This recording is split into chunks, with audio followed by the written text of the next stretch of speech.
oxygen deprivation. The medical professionals rushed to save her small life. However, that was far from the only issue that Nancy had. When Nancy was born and had been taken care of by the doctors, she was found to be jaundiced, meaning her skin was yellow tint. For the first days of her life, she wasn't able to be held by her mother or father. She was put through a plethora of blood transfusions that left her small body scarred and bruised, and she was strapped down to various surfaces in the hospital. Because she was so frightened, she at a day began to scratch out the nurses. While most people cannot remember the early years of their life, and therefore think those years don't matter, researchers have found that babies, from the moment they are born, immediately begin adapting to their surroundings. Loud sounds being ignored by their parents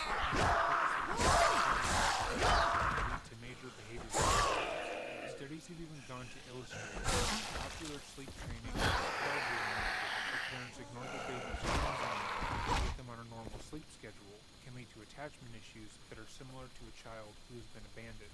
Research has even shown that if a person is abused as a baby, but taken out of the environment and has no memory of the abuse, that abuse can still manifest in their lives in their adulthood.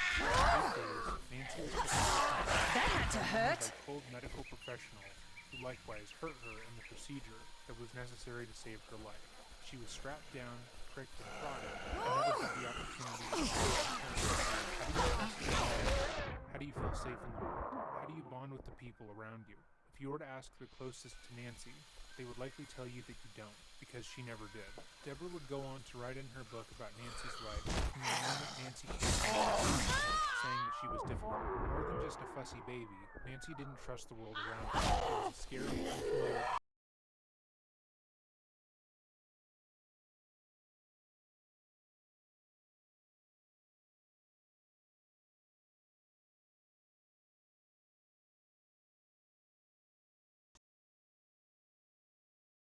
wanted, but finally, after telling a young doctor about Nancy's issues, he prescribed liquid phenobarbital.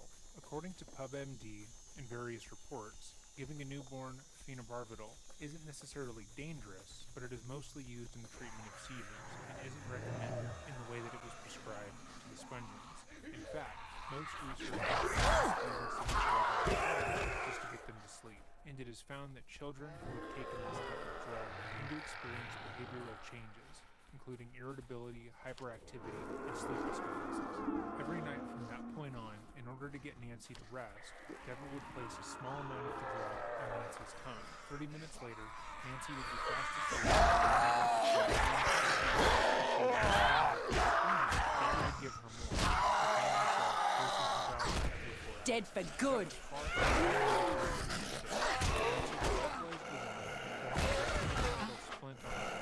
When she was 6 months old, because her legs were that her mother described as abnormal.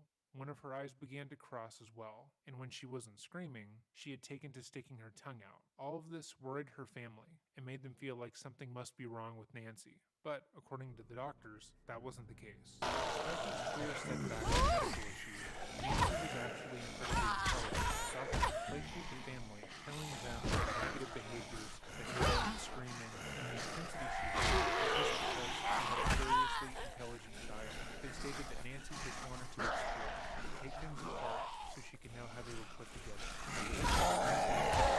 But they were wrong. Nancy would never calm down. Things would only get worse. As Nancy was becoming more articulate with age, her parents she began to have frequent, sustained breakdowns hurting herself and others around her, and she couldn't so much as reach an object on a tall shelf. She would threaten her parents, telling them that she would destroy their object in incredibly controlled ways, showing an incredible amount of forethought and malice that was entirely unlike any other child they had ever encountered. When she was around 3, she began to have visual and auditory delusions, believing that there were animals. Her parents would go on to have 2 more children, Susie and David. Susie was born a year after Nancy, and her first full sentence was, "Nancy, leave me alone." Nancy didn't take to her sister right away, and in fact, seemed to detest her. When Susie began to walk, Nancy would follow her around, pushing her down, then screaming if she was told to stop. However, It was the exact opposite with her little brother. Nancy seemed to calm entirely. It's always around worth David taking a look. and try to take care of him. Where she had been aggressive and territorial in every other aspect of her life, when she first met her little brother, he seemed to become the center of her universe. She took pride in taking care of him, and only seemed to melt down if he was removed from her presence. That sentiment only lasted so long, as when he continued to grow up, she began to get angry at the amount of attention he received. When asked what it was like to live with Nancy when she was growing up, Deborah and the rest of the family would paint a picture of the rest of the family in her costume.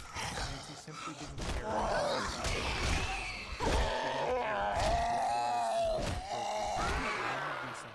She would make everyone miserable until she was miserable. She would act out violently against everyone, including herself. If it meant she would get upset, and there was nothing they could really do about it.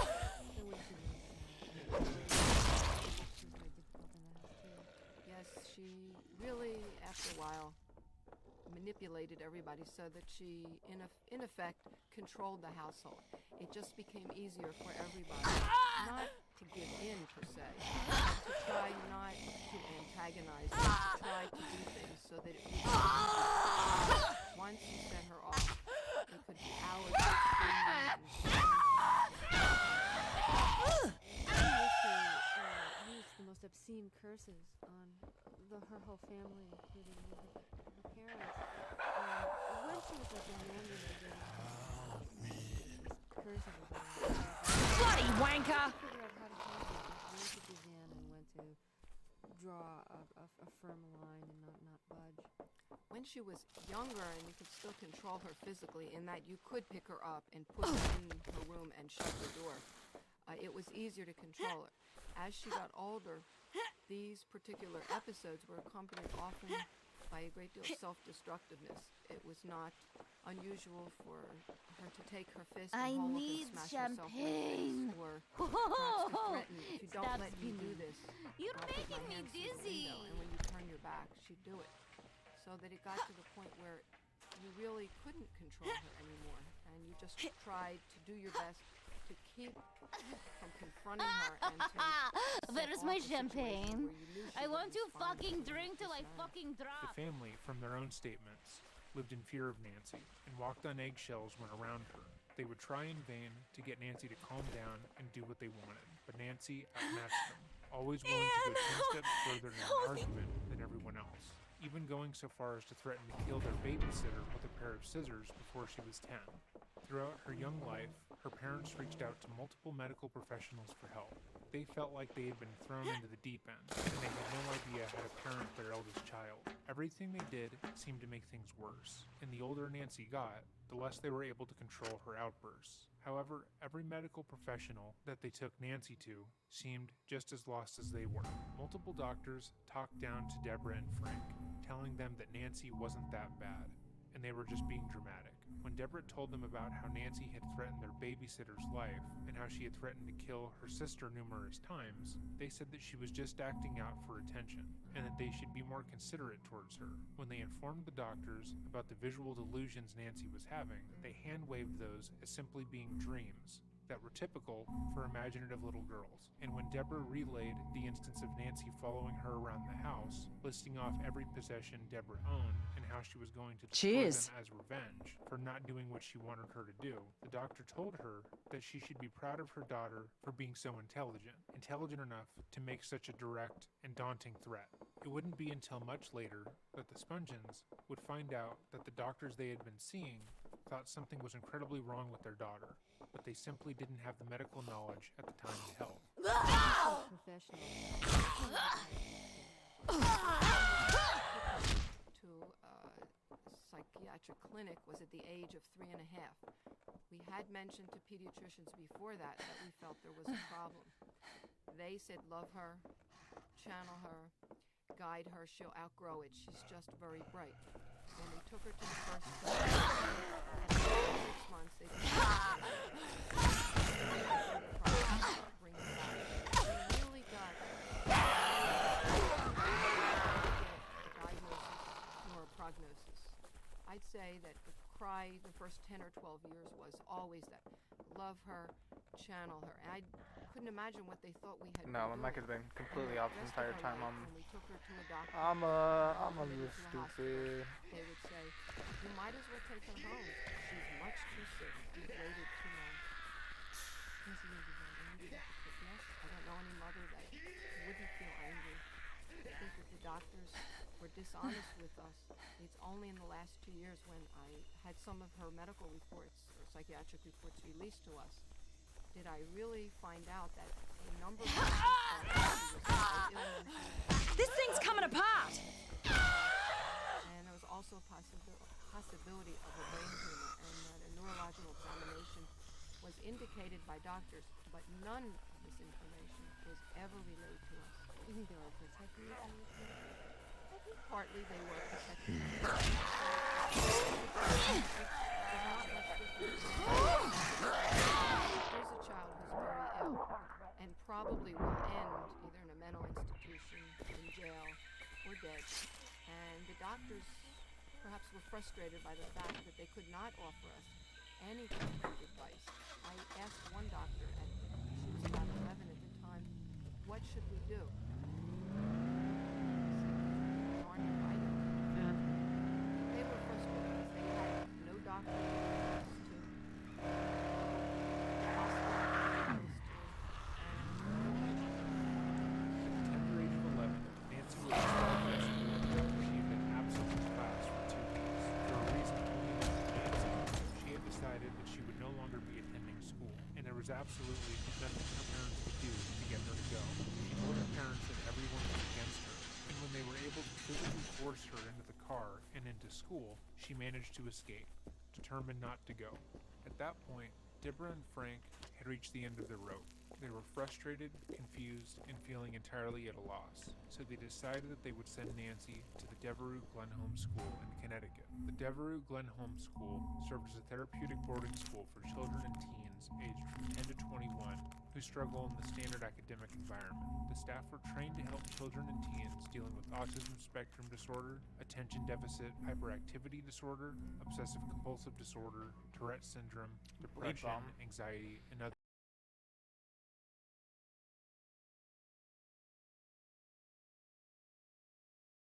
However, she struggled with not being in complete control of her surroundings. She was comfortable getting what she wanted, and when the staff refused to adhere to her instructions, Nancy would lash out at them, threatening to kill both of them and herself.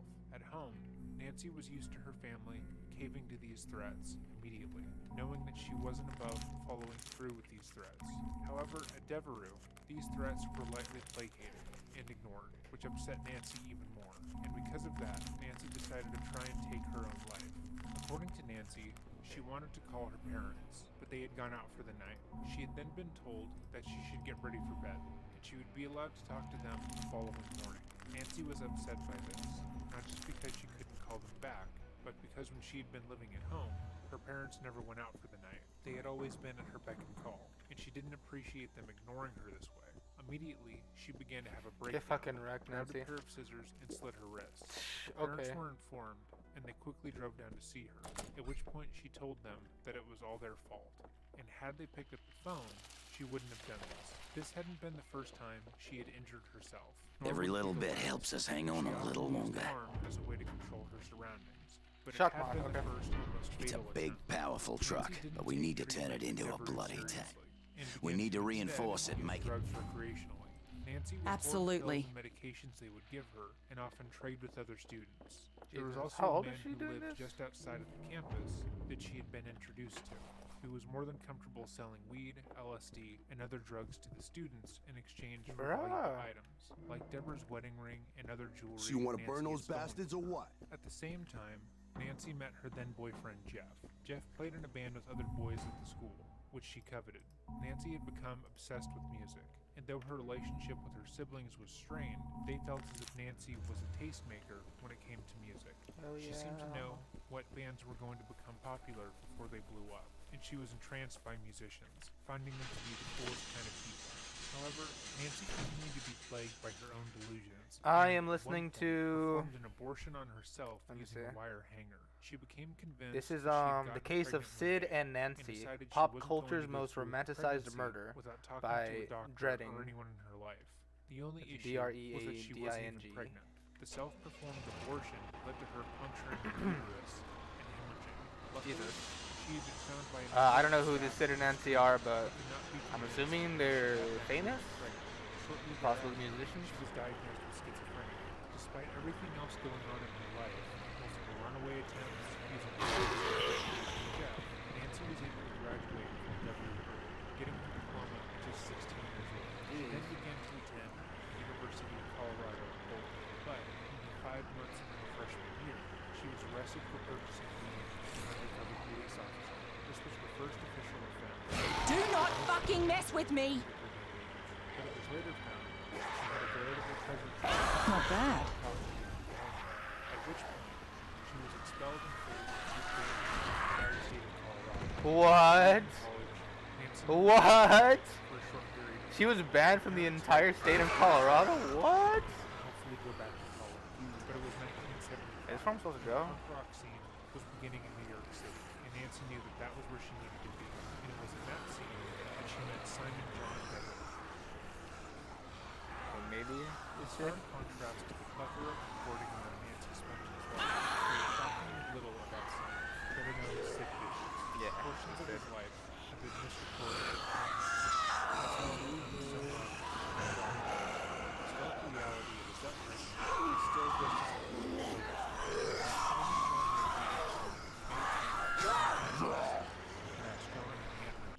His father would go on to What'd I do? abandon the family, convincing Anne to Repair move to cost? Ibiza Yeah. with their child with the promise of meeting them there, then never came. He promised Anne that he would be there for the child, and sent her home as a daughter. But after she moved with Simon to Spain, she never heard from John again. Stuck in a foreign place with a newborn baby, and nobody took care of her, Anne began to sell marijuana to support her family. It took years for her to be able to muster up the funds to get her and Simon back to the UK. Sure, the Once works the out. pair moved back, That. she began a relationship with a man named Christopher Beverly. Wait, This I was wonder the if I have the first new man bomb. in Simon's life Bleed bomb. to take any sort of paternal role for him, and he grew to be incredibly close to him. However, less than 6 months after Chris would marry him, he would die of kidney failure. Yeah, I bet that fucking hurt. Though his mom tried to piece together everything very wrong,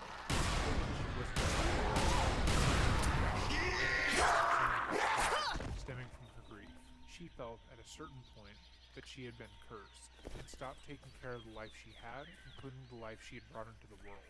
Simon's entire childhood had been chaotic, from watching his mom deal drugs to not knowing where his real father was.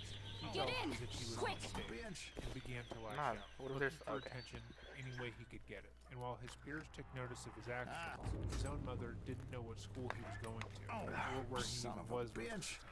When he was 16, he began to attend the Westminster College of Further Education, which served as a Ooh, school for spike young breast knuckles. people That means with I can make that one. difficulties. It was here that he would begin to That open one up now- to a school one now. counselor about his life and his feelings as if he should have never been born. He talked about how his Assassin life up poison. until that point had been cataclysmic. and how Suicider everything meat, around him bolts, just and seemed metal to get scrap. worse because of him. He talked at length about wanting to kill himself, simply because he wasn't right, and how he had, on occasion, tortured small animals in order to feel like he had Salama, control ooh. over anything. Though concerned, finally the get some counselor handguns. was otherwise unequipped to help Simon in the way he needed to be helped, and simply told him that he was being dramatic. At the same time, serendipitously, Simon was They able to can't meet help what his they first are. real friends, They John sick in the Whiting, head. John Gray, and I John showed some Gordon. They called compassion. themselves I the got- Four What do you Johns, want this and thing to seemed be? revel in their A own rolling dysfunction, fortress? finding A solace in each homemade other tank? that they hadn't Yes. felt with any other person in their Sure. short lives. For Simon, Now it you're was the talking. first time he felt Make like it he so had those family bastards work, don't interfere. and he felt And I'll that he pimp was your protected. ride. They came Damn up with straight. nicknames for themselves to avoid any further confusion, which resulted in Simon being labeled Sid Vicious, named after his friend's hamster who had bitten him once. The Sid nickname was Vicious, meant as huh? a joke, because according to the boys, Sid wasn't vicious funny. at all, and was in fact really shy and sweet with his friends. However, given how he had taken to styling himself, many mistook him for being that way. Likewise, John Whiting became Johnny Rotten. Wardle became Shaw Wobble, and John Gray kept his own name. Do I have All any were meat going to bombs? I don't Westminster think so. College. After Sid was kicked out of the Alright. house while his mother was 16 years old, they collectively dropped out of school and began to squat in abandoned buildings. They refused to get jobs again, reveling in the chaotic lives. They felt like so many others were trouble-bearing boys. They would wake up whenever they wanted and spend the day doing the same. If they needed money, they took it from others or busked for it, playing Alice Cooper covers so loudly that people would have to stop. They cut school, even if they had nothing to their names. It was in this environment that Lydon joined his friends Steve Jones, I need to go take Glenn some- Matlock, and take my Paul pills Cook, real quick. and I'll be forming back the in band, 2 minutes. The Sex Pistols, which Sid became obsessed with. A short while later, Sid would go on to create his own band, The Flowers of Romance. The band would never go on to perform live or record any music, but through this band and his fanatical obsession with the Sex Pistols, Sid became a crucial and obvious part of the punk scene. He would write songs for other bands, go to every show, and seemed to have the picture-perfect look for the movement. Other bands were interested in getting Sid to join them, despite his lack of musical know-how, and he was later scouted for the band The Damned and joined Susie and the Banshees. His stints in these bands were incredibly short-lived, and after being released from prison, after accidentally blinding a woman by throwing a glass cup during a concert, he would join the Sex Pistols with Johnny. The band itself was rife with tension,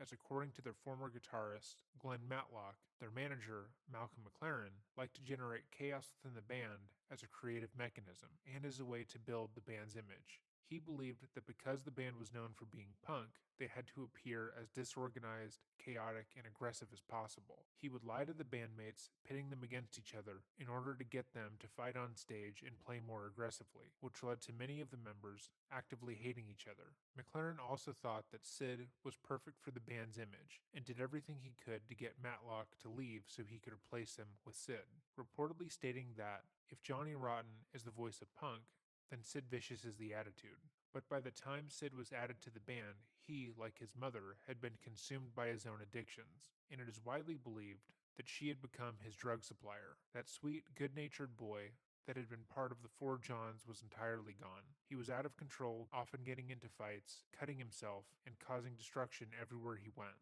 When the band had signed their first record deal, they celebrated by having a party at a club called the Speakeasy. It was there that they were interviewed by a presenter of a show that focused on music. Sid, who was reported to be incredibly high and out of his mind, started a fight and had held a broken bottle up to the presenter's neck, demanding he put the band on the show. A fight quickly broke out, and amidst the commotion, Sid had jammed a broken bottle into the face of a recording engineer, cutting him profusely. The next day, the band was dropped from the deal, and their music was banned from all capital radio stations. Still, the commotion only helped the band's image, as there was nothing more punk than listening to a band that had been banned from the radio. At the same time, Sid had contracted hepatitis from his intravenous drug use. He wasn't able to perform with the band often, and when he was able to, it was clear that he couldn't play at all. However, that only seemed to amplify his appeal to audiences, as they found his lack of ability to be aspirational and cool, and one of the people who found it to be cool was Nancy.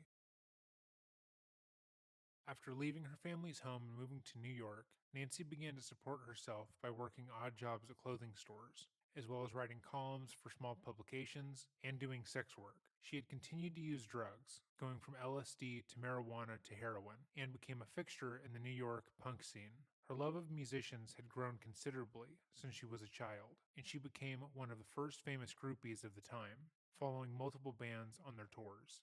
For Nancy, getting backstage was easy, as she often came with a plethora of drugs, selling them to bands so she could watch the shows for free. She would make herself available to any of the band members afterwards for sex and companionship, becoming a fixture in their lives for however long they would allow. She toured with bands like Aerosmith, Bad Company, the New York Dolls, and the Ramones, but would often leave tours midway through, after an outburst or a violent attack.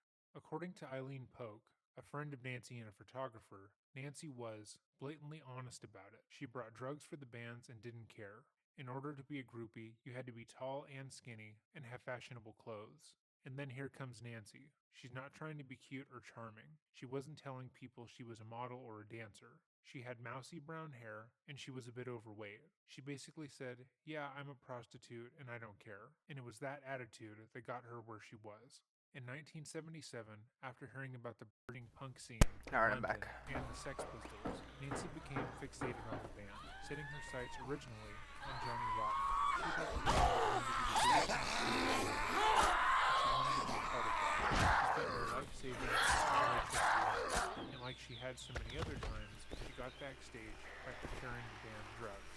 Despite telling others that she had her sights on Rotten, the moment Sid saw Nancy, it was over. The couple seemed Die, you fugly mutt! drawn to each other and would spend every waking minute together if they could help it. Nancy would match Sid's energy. Oh, I need to get 5 Flyflops in a row, huh? Instead of telling him. Start that achievement? If Sid was fired, Nancy was the guy. I just need one more. Hated Nancy and hated what she had turned him into. Despite Sid's destructive streak, he had always been somewhat pliable to the will of those around him, and always willing to do his Let's go! I got it, let's go. in particular, had always been able to get Sid to do whatever he wanted.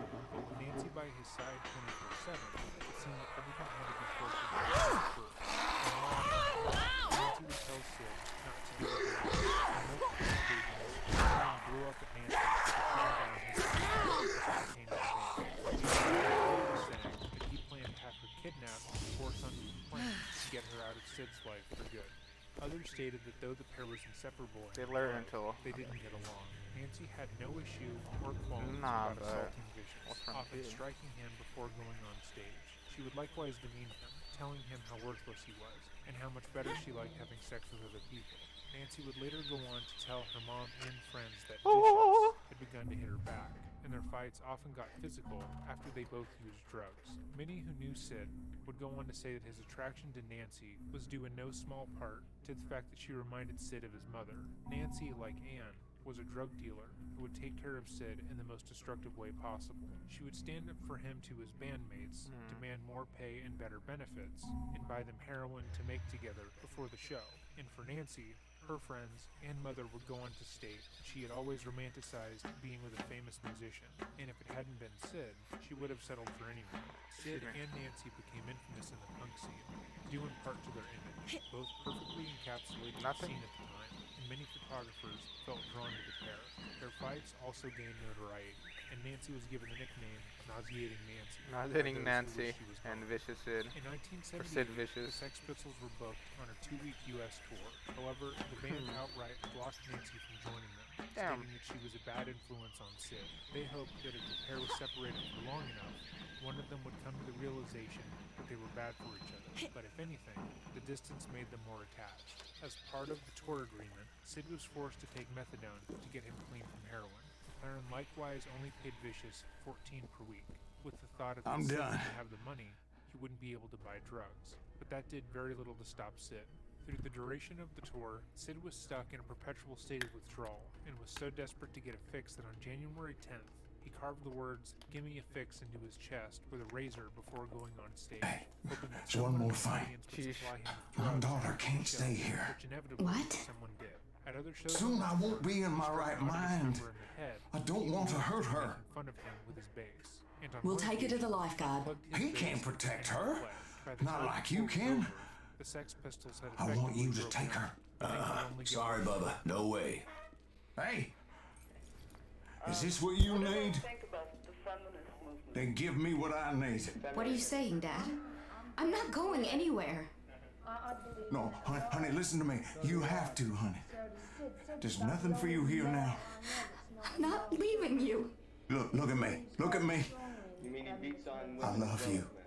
No, he doesn't beat on women. And this is how I want you to remember me. That's his way.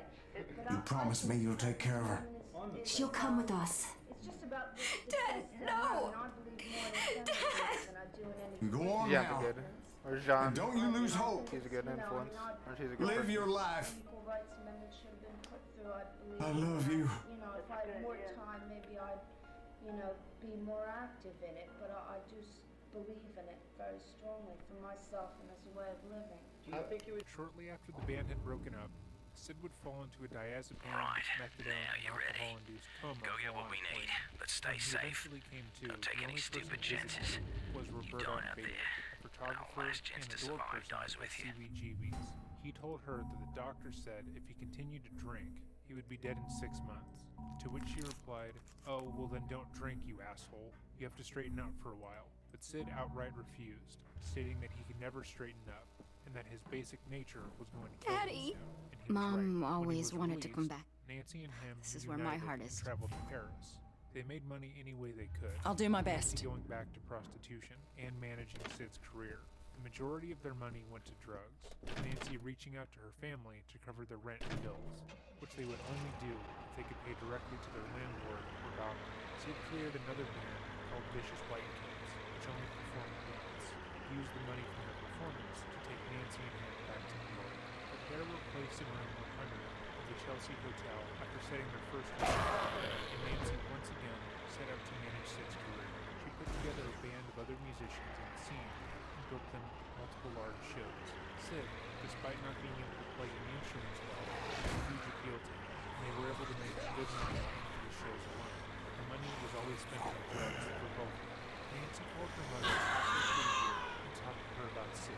She admitted that their relationship was abusive and that it was begun to cause serious damage to each other, often last hours, and they'd often both be battered and bruised by the end of it. Deborah told her she could always come home.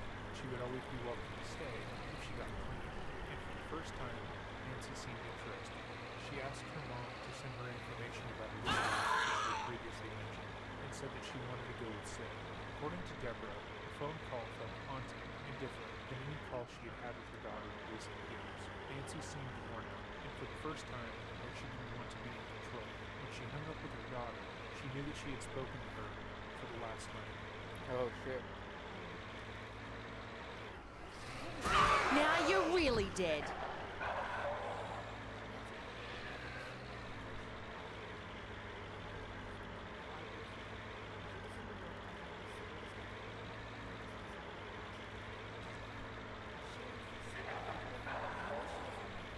What else she was taking, I don't know, but I'm sure she was.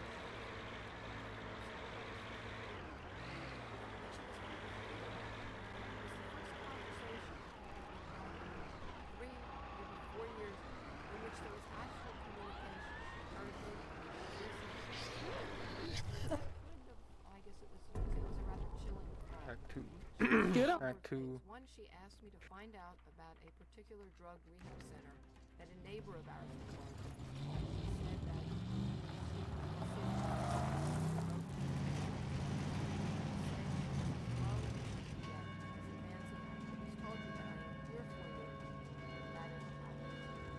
Oh, the church.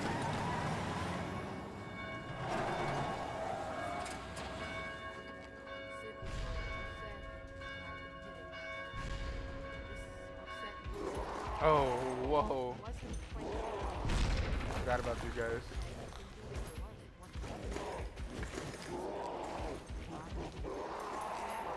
She had not, by her own choice, had much communication. Bro, it's Eddie. Oh my god. What's up, Eddie? Those poor people. We can't. My mother and her father. And when we finished the phone call, I had already put the phone down, or was in the act of doing so, when I heard her yell, "I love you, Mommy." And these were the last words I ever heard from her. When I hung up the phone, my husband was standing right there, and I did not say this now. I don't say this now in hindsight, but at that time, Just leave them like this. How's Hawaii, Eddie? saying goodbye. Indeed, that's what she was doing.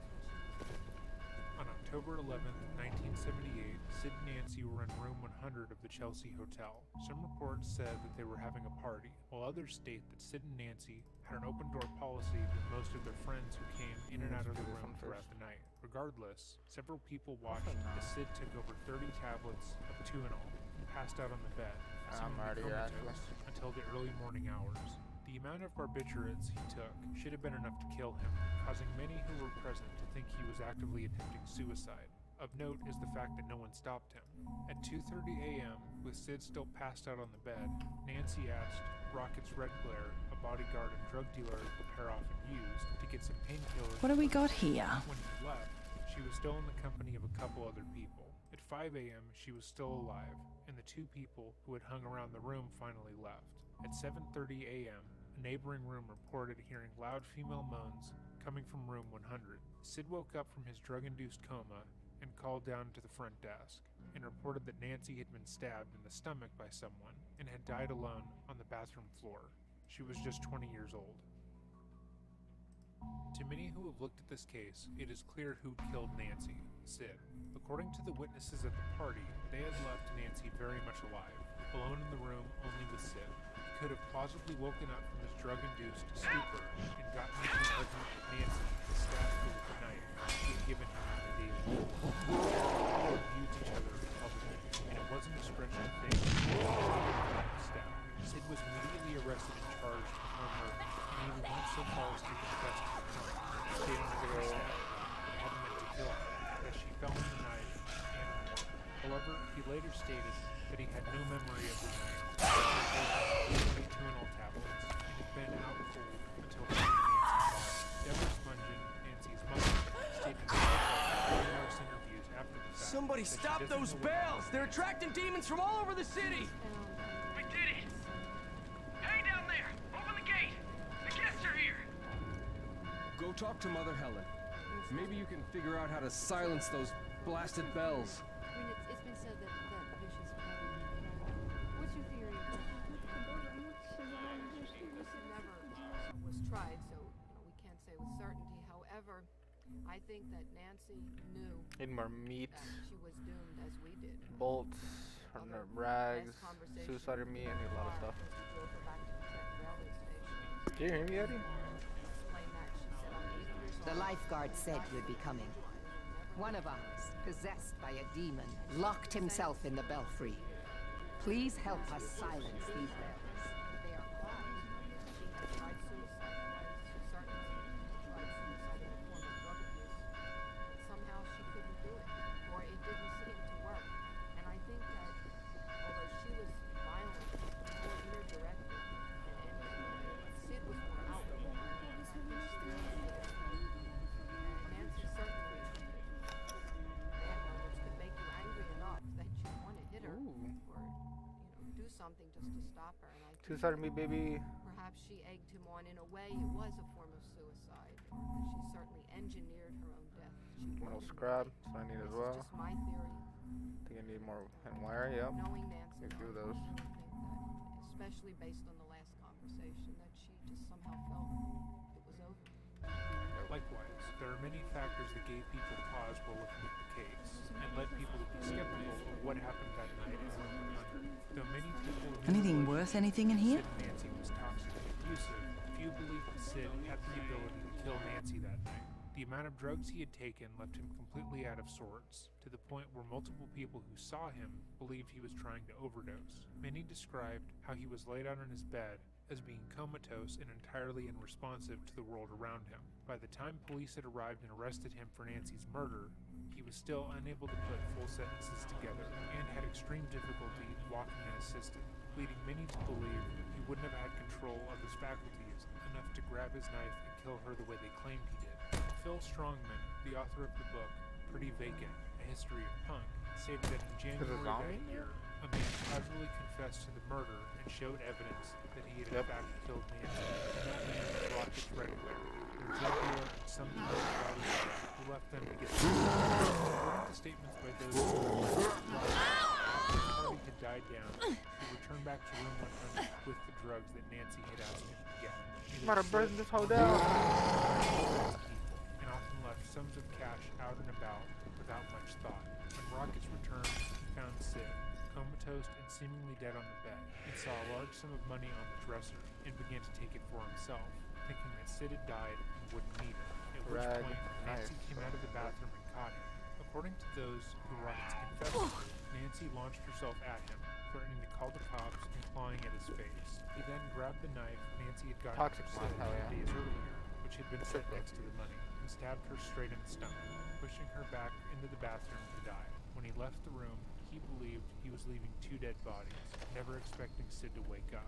It was said he then showed proof of the murder in blood-stained dollar bills Thank you. that he kept as a You memento. saved us. There was evidence that Those this could have been demons the nearly case, pushed seeing their that way money into the had been stolen church. from the room that night, And it Frank, appeared that no one could his account soul for where was it had lost gone. to the Sid beast. obviously hadn't taken it, and it had been there. Aw, for the hell last yeah, 2 lots of days side since quests, he left the baby. fire. It was true that anyone could have used the knife Dangerous on maze. Nancy, as he hadn't kept it on his person since she purchased it. Again, Toxic according mod. to witnesses who had been in room 100 that night, the knife had been Oh, I have left out suicide on me by now. the money on top of the dresser. Brockes would go on to state that this confession never happened, and he had absolutely no clue as to what happened that night. He maintained that he was sent to look for drugs and simply never returned. However, he also stated that when he was leaving, another drug dealer was hanging out in the lobby of the Chelsea Hotel, and he might know something. He never gave a name or a description of this dealer. Others theorized that Nancy had stabbed herself in a bid for control during a fight, or a part of a suicide pact that she had made with Sid previously. Again, those who were in the room recalled Sid taking pills as if his intent was to kill himself. The amount of barbiturates in his system should have done the trick. If Nancy had seen him passed out on the bed and mistaken him for death, it isn't completely implausible that she decided to end her own life, stabbing herself in the stomach. She had made multiple attempts I on her have life, something terrible and that it didn't needs to seem be. entirely impossible. But the world will never truly know what happened in that hotel room, because a little over a year after her death, Sid would take his own life. I'll keep the baseball, bro.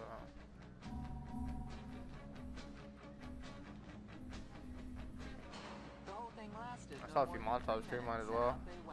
Vicious made no attempt 13 to bucks. duck the cameras waiting outside the I can sell these door, diamonds. but he refused Oh, I to remember. respond to any of the reporters' questions and shoved persistent microphones out of his path. The grand jury will decide whether or not to indict Got Vicious a for shit ton murder. from If he is Svetlana. indicted, the case moves to the Supreme Court for further Drug action. units. Vicious was Just ordered sell- to is that remain just used for silent. selling, or, Convicted of the stabbing death of Miss Bungeon, Vicious Anyway, they have a faces lot 15 years to cash life now. in prison.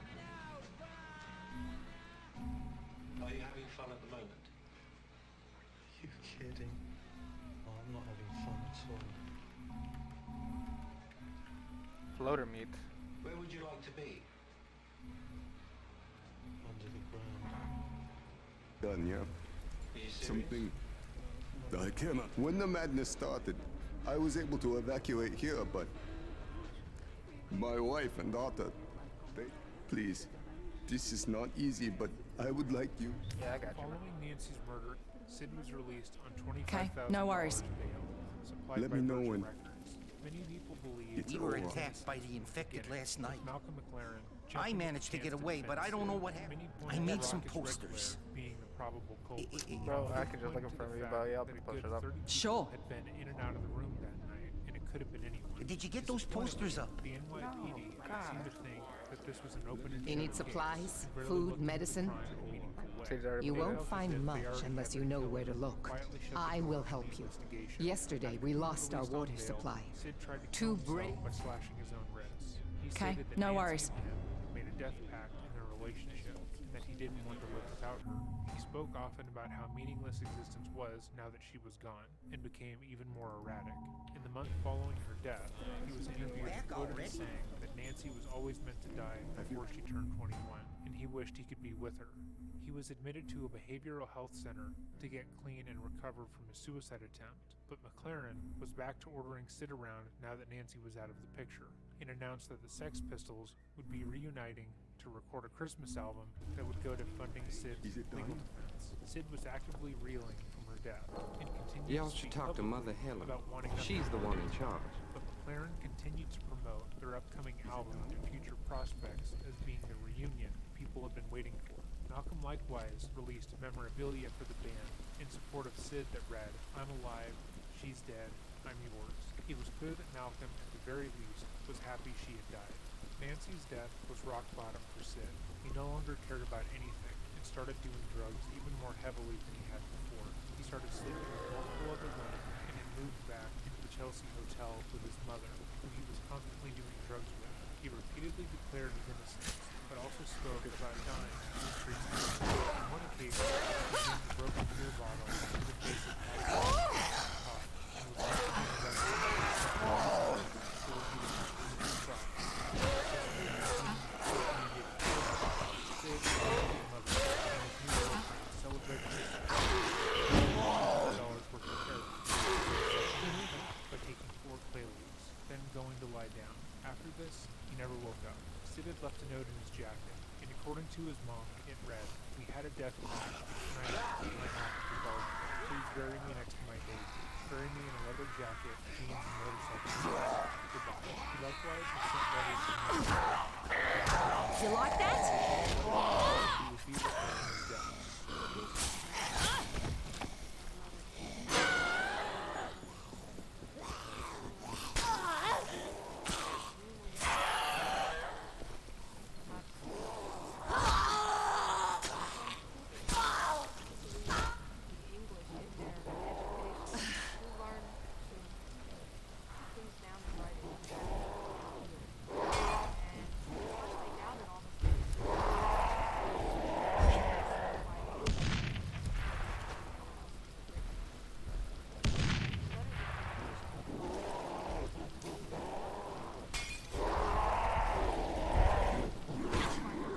Ouch. sense that he in any way threatened me, but put the responsibility on me, saying only I understood he loved me. And I found that a very terrible responsibility to bear, because I was not emotionally, at that time was less than a month after Nancy's death, I felt myself feeling for him, but I felt that I could not take on his responsibility. It would have been easier.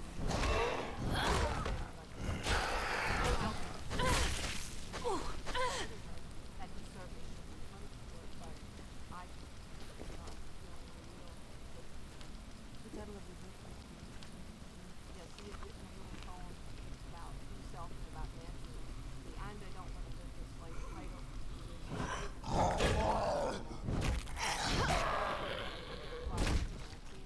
applied to all of us, as I guess sometimes it applies to any of us. Let's take a look, shall we? You think he killed himself because he loved her without her? It seemed from the letters that that's what his intention was, and yet the circumstances around his death are somewhat questionable.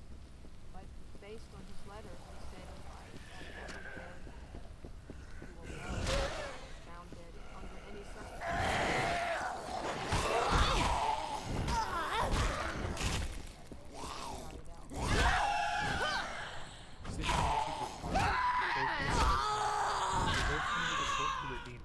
They found some sort of solace and understanding with each other.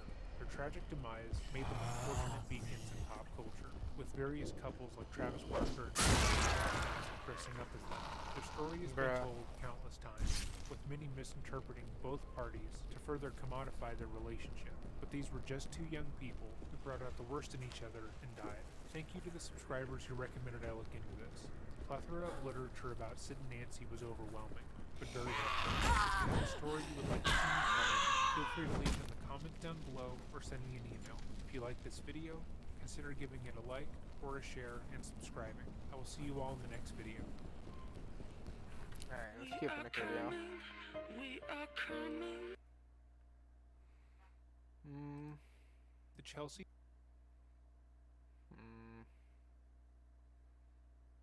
See if JCS has any new good videos.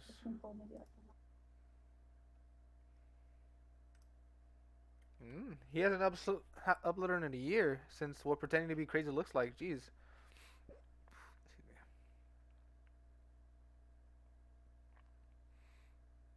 Wow. He doesn't have a lot of uploads. I thought he had a lot of uploads. Okay. The Chelsea Hotel is a historic site. Let's see. Roman Polanski? Nah. I've watched a lot of these.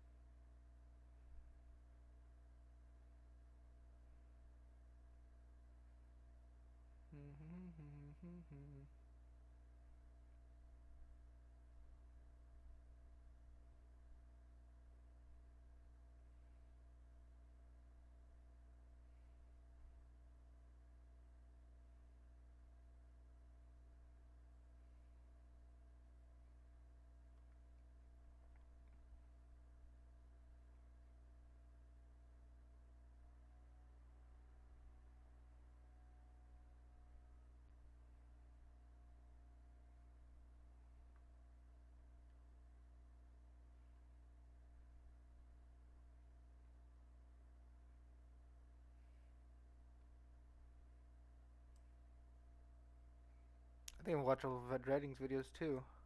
It's all the ones that I want to watch.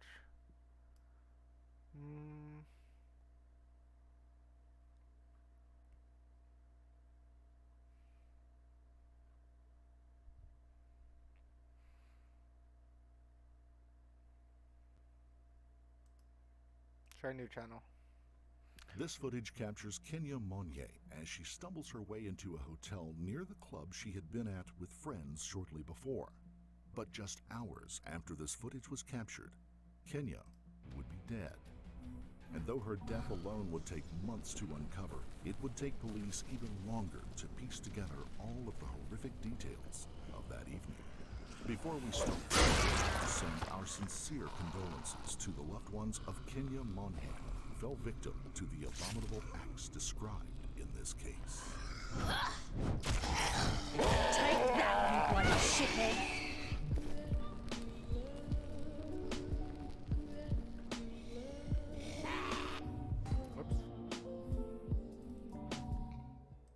Meet Kenya Monye, 19-year-old originally from Honduras. Kenya immigrated to the United States at 12 years old to join her mother, who had left Honduras, to build a better life and create more opportunities in America. Kenya's mother, Maria, had married a man named Tony, and when Kenya arrived, she immediately embraced Tony as a member of the family and began to refer to him as Dad. And Tony was a kind and loving man who quickly became the father figure that Kenya had never had. When Kenya arrived in America, she spoke very little English, but she was smart and an outgoing girl, which allowed Kenya to pick up the language quickly, and she became known as someone who could make friends easily. Someone I can trade with here? Oh, look at that. And caring nature. As time went on, Kenya grew into a fun-loving teenager who enjoyed a very active social life, but was similarly comfortable at home, surrounded by her family. The family lived in Aurora, Colorado, which is located just east of Denver. Despite Aurora's relatively small population, just Yeah, I don't think I'm gonna like this. Let's just look up true crime. It is known as the gateway to the Rockies, given its location at the foot No, of the Front Range. just After graduating high school, Kenya began studying true broadcasting at a crime. local college, where she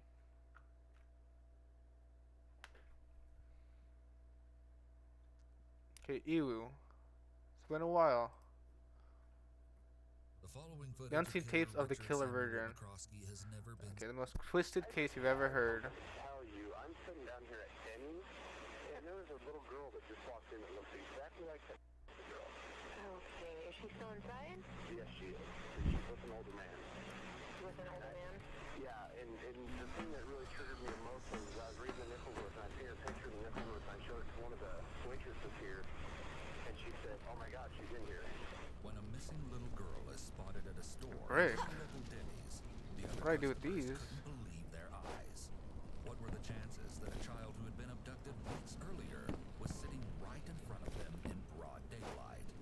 But as the police arrived on the scene, they quickly realized the horrifying case that shook not only the city of Coeur d'Alene to its core, but also the entire country was far more grisly than they'd expected. And worse than that, the perpetrator was even more depraved than anyone could have ever imagined. And this was only just the beginning Stout of Hambo. his crimes. May 16th, 2005 was a typical rainy day in the Pacific Northwest until an urgent 911 call came in from a resident of Kootenai County, Idaho. The resident initially called 911 to report a white pickup truck parked on his property that he didn't recognize. Unbeknownst to the caller, this would spark the beginning of an investigation that would send authorities head first into the most disturbing case they had ever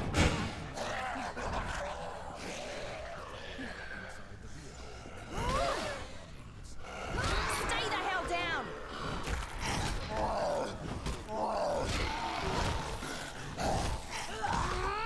call from the same man.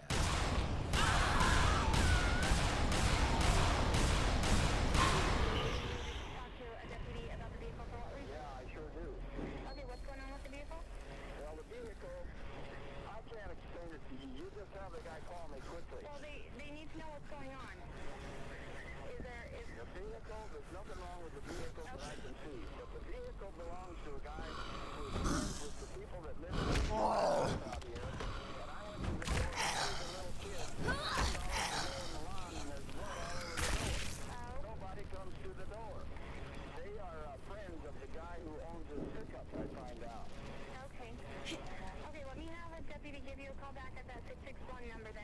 Kite ride. Many of the details presented in this video have never been heard before and were obtained from actual police reports, along with chilling crime scene photos. As it turns out, the caller owned a You. nearby house. I'm not gonna make it. Can you do something for me? Can you give it? I'll do what I can. Brenda had 3 children from a previous marriage who also lived in the home. 13-year-old Slade, 9-year-old Dylan, and 8-year-old Shasta. Authorities raced through the steady rainfall to the rural Wolf Lodge home and made their way down the dirt driveway. As they continued their approach, they stopped to peek inside the family's vehicle, which was parked a short distance away from the residence. Officers glimpsed a hunting rifle lying on the front seat and also noticed what appeared to be bullet holes in the rear windows. As they moved closer to the home, several blood stains on and around the front wall became visible.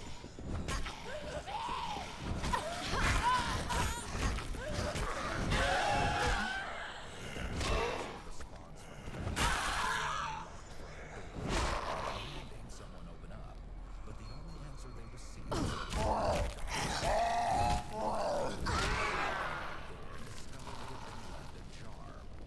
Authorities immediately took one of the visibly frightened dogs into custody. The other, however, remained hiding inside the home. They would soon uncover the source behind the dog's extreme fear. Inside the kitchen, an officer made a most gruesome discovery. The body of a teenage young man was lying face down on the floor, his head wrapped and his hands bound behind his back with duct tape. Then, in the area between the kitchen and living room, the officer spotted another victim, a fully dressed adult woman also lying face down on the floor. Her hands were cuffed behind her back using heavy-duty Can't believe they zip left ties without in a me. manner similar to that practiced by law enforcement. Duct tape had If also you're been waiting to used get served, forget about it. ankles and feet. My friends packed up and left me here to die. I went to hole up in some hideout. Heard them talking about it. Somewhere in the... Only in shorts, and zip ties had been used to bind his wrists and ankles together. The officers confirmed all 3 were deceased. They then searched the rest of the home for additional victims, where they located several firearms in the upstairs loft area. And after a thorough search, it was confirmed that there was no one else inside the residence. Little did they know, however, that the worst was yet to come. Upon further investigation, authorities uncovered more troubling information. One officer reported that welfare checks at the Wolf Lodge home were not uncommon. You like that? The person who lived in the home frequently came and went, with friends often staying over as well. Therefore, authorities thought that perhaps the 2 youngest children had been staying elsewhere, as that seemed to be common practice. Later that night, detectives went to the prosecuting attorney's office to obtain a search warrant for the Wolf Lodge property and the abandoned truck. While they were there, an unexpected call came through to the police station from a man named Steve Groney, the father of the 3 children living at the residence with their mother and her boyfriend. And he was desperate for any information regarding the gruesome incident. An officer was dispatched to meet with Steve, and what he told them sent the case in a shocking new direction. According to the concerned father, all 3 of his children should have been present in the home on the night of the murders, but with only one adolescent victim accounted for inside the house, that meant the 2 younger children were missing. 7-year-old Mark and 13-year-old Slade, leaving 9-year-old Dylan and 8-year-old Shasta unaccounted for. As a result, officers issued an Amber Alert for the 2 children just after midnight on the day after the bodies were found. Detectives then returned to the Wolf Lodge home, and with a new sense of urgency, began a desperate search in the nearby woodlands for Shasta and Dylan. Though they hoped to find the children alive, they feared the worst. That same morning, as the rain finally subsided, the clear light of day exposed just how disturbing and graphic the interior Terrence gave you this? was. Investigators found a It's a sizable blood whale. and several blood droplets inside Dang it, and outside 1100. the door. Then, upon entering the home, they saw many dried blood stains, some even containing grass clippings from the freshly mowed lawn. Prominent red smears on the swinging doors leading to the kitchen suggested that someone covered in blood had moved through them. The glass-topped coffee table was shattered, leaving fragments of glass scattered about the living space. Furthermore, there seemed to be blood everywhere, from the furniture to the walls. Authorities followed a crimson trail of smears and stains down the hallway to a bedroom, where they found a massive quantity of blood on the bedding. Finally, Let me know when. She has diabetes. And where that is, Absolutely. please, hurry. She doesn't have much time. The evidence inside the home told a terrifying story, but it became even more horrific as authorities examined the bodies further. It became apparent that Slade initially had duct tape covering his mouth that had either slipped or been pushed down around his neck. He also had red stains covering the bottoms of his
Now you're a goner for good. focus their efforts on finding Dylan and Shasta. Come on out, mate! What the fuck? The County Sheriff's Office requested assistance from the FBI and other resources to help locate the missing children.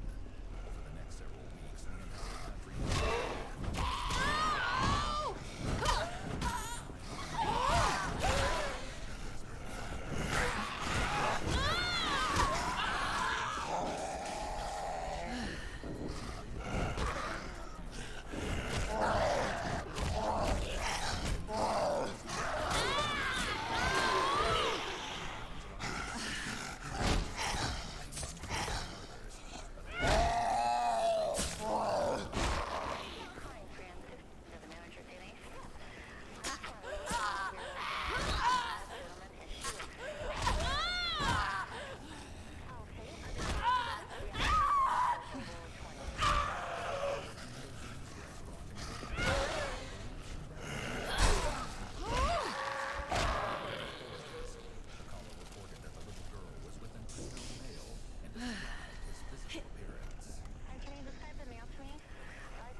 sentenced to 20 years in prison for a crime against a 14-year-old boy. He was released on parole in 1994 after serving 14 years. And then in March 2005, Joseph was charged with another crime against 2 boys. After a doctor friend helped him post bail, he seemingly disappeared without a trace until now. During this time, authorities also learned from dispatch that Joseph had several vehicles tied to his name. She's attached to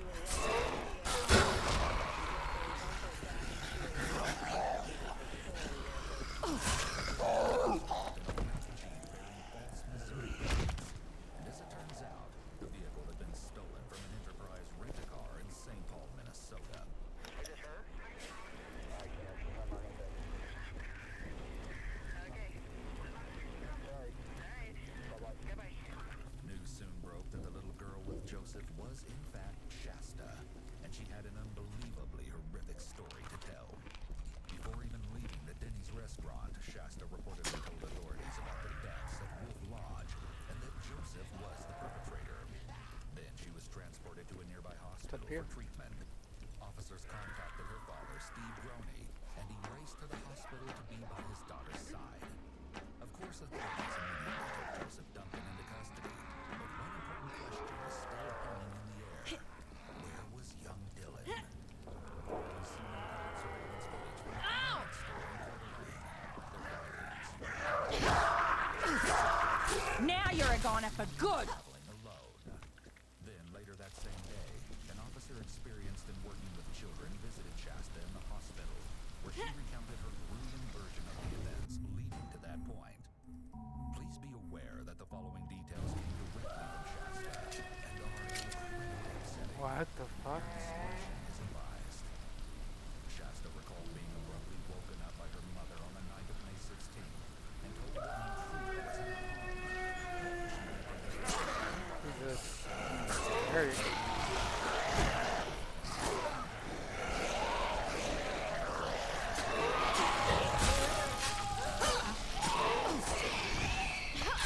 Silent terror, Joseph tapped Shasta on the head and gave her a simple shush gesture as he picked her up and carried her out the back door. Shasta was laid on the grass outside and warned that she would be hurt or killed if she didn't stay quiet. She said Dylan was brought out and laid on the grass beside her a short time later. Joseph Thanks for the help. A lot of people around here need help. Talk to them. Oh yeah. Maybe you can lend them a hand. Maybe. Sometime after Joseph re-entered the home, survivors! unaware of what had happened to her Hey, amigos! she explained seeing Hi. Oh, hey. outside acting Yeah, It's lots you. of stuff there. strangely. Excuse me. Next thing Shasta recalled was that she and Dylan were being Excuse me. Holy. driven to a I was with some survivors and we were attacked by looters. And I ran. And I think I'm the only one who made it. One of those bastards took my wallet. I'm here on business. And I promised her I'd be back in time for her 10th birthday. Okay. If you're going back out there, Do this for me and I will pay you very well. I promise. my asthma inhaler's almost empty. I know all the nearby pharmacies have been looted. All right. Please, keep looking. I'm Kwan. My brother and I came here from Korea to work, to send money back for our family. I went out to look for food, and those things, they tried to kill me. If not for Nick, I'd be dead. He bring me here. He probably thinks I'm dead. He's there all alone. I'll do my best. I worried about him. We're turning this place into a fortress. And before we found this place, we were searching for guns. And all we found was money. Mucho dinero. So if you can find some grain alcohol for Molotov cocktails, we would be glad to give you some of that feria. Whoever it belonged to. The devil likes to watch children suffer and cry. And the I guess I can give you a hand. Find something. to take him to the hospital. At one point, Joseph We'll started turn those singing pendejos into fuck. using an eerily high voice. As he sang "Thy will be done," he interrupted himself Hey. and shouted, "Can this be your will? You trying to fix a CB radio so I can finally... I need a transformer and some cable. They're in a... I'll do what I can. Good. Just be careful. That Dylan was still alive. She told the detective about another incident. I make all I need. If you bring me bleach, I'll give you Definitely. inside the container. Yeah, let us put these poor souls out of their misery. The shot was accidental, but nevertheless, Joseph then apparently burned the young boy's body in a fire at the campsite. Then he packed Shasta into the Jeep and drove back to Coeur d'Alene. As they drove through the town, Joseph decided they'd make a stop at the Denny's restaurant, which is precisely when the 911 calls about a little girl resembling Shasta started flooding in. Before the interview ended, Shasta explained to the detective in graphic detail what Joseph had told her about the fateful night at Wolf Lodge and how he had killed her entire family. She also said that he was a total stranger, not knowing anyone in her family. Then, just when investigators thought they were near the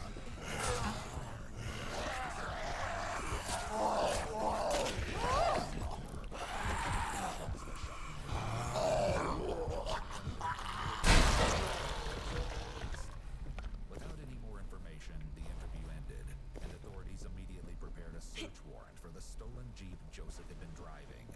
They also made preparations to search the probable crime scene in Montana. Forensic analysts began searching the stolen Jeep and found evidence on the exterior that suggested it had recently been driven on dusty, brush-filled roads. Next, they examined the interior and noted several perfectly normal items, such as tourist brochures, GPS units, camping equipment, and a laptop computer. However, it wasn't long before they uncovered some more sinister items inside the vehicle, including duct tape, rope, and video production equipment. Oh, but that wasn't all. Investigators also found a sawed-off shotgun with duct tape wrapped around the handle, a handsaw, and a plastic zip tie bag matching the brand used in the murders. Authorities sent the digital media found in the Jeep to the FBI Computer Forensics Unit for analysis, who were able to narrow down the search area in Montana. Then on July 3rd, just one day after Shasta's rescue, Piss off, you freak! Joseph's recordings. Still, despite extensive Dylan's remains were continued to pull evidence from Joseph's film. Inside the old Montana cabin, depicting the horrendous torture of Dylan. The following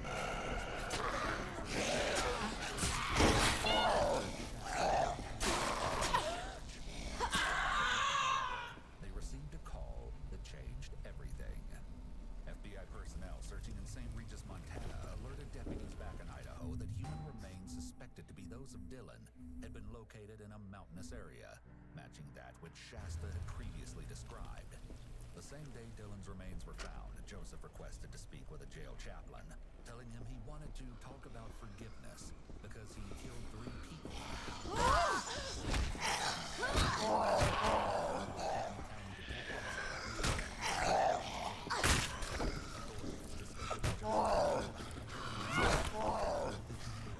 Which he started in 2004.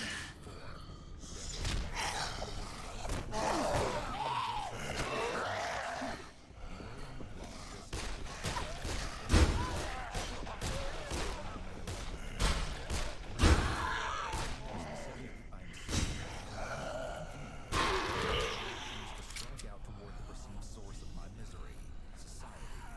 My intent is to harm society as much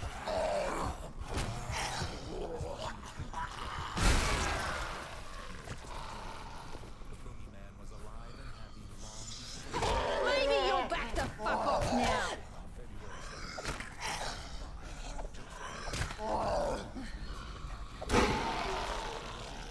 The so-called offenders, then our problems will keep getting worse. Someday, soon I hope, society will be forced to wake up and recognize how it propagates its own misery by denying the truth that criminals are victims too. He expanded on this, writing 11 years later. Yes, I know a lot about abuse from all 3 sides, the victims, the offenders, and the systems. I'm not saying let offenders do their thing.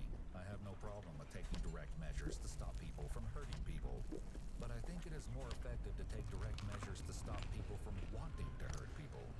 We should offer free offender counseling and even amnesty for certain types of offenses if the offender agrees to treatment before they're caught. That would be a very practical and effective way to reduce crimes dramatically. I doubt it will ever happen, though, because our society loves the excitement that these offenders bring into our living rooms through the media, and we would be lost without someone to point our fingers at. It's important to remember that just days after writing this, Joseph I ain't getting any torturing and younger. assaulting Dylan prior to Do murdering this for him. me, and I will pay you very well. I promise. Happened to pass by the Wolf Lodge home and noticed Shasta and Dylan playing in their swimsuits in the yard. That's when he decided to pull over and survey the residence, thus putting his evil plan to abduct the children into motion. He may have been driving around and searching for his target as he was prepared with items in his vehicle to subdue the victims. It's likely that he fantasized about a scenario like this many times, and when he spotted the kids, he saw this as his opportunity to act. They asked him to provide his account of exactly what happened on the night of May 16th. Joseph said he arrived on the Wolf Lodge property in the stolen Jeep sometime between 2 and 3 a.m., with plans to approach the residence through the open field. At this point, Joseph went into great detail about the extra measures he took to ensure he left no trace behind, stating he was very knowledgeable of criminal procedures and crime scene processing. Joseph proudly explained how he intentionally bought disposable shoes, much larger than his actual size, to throw off the investigation.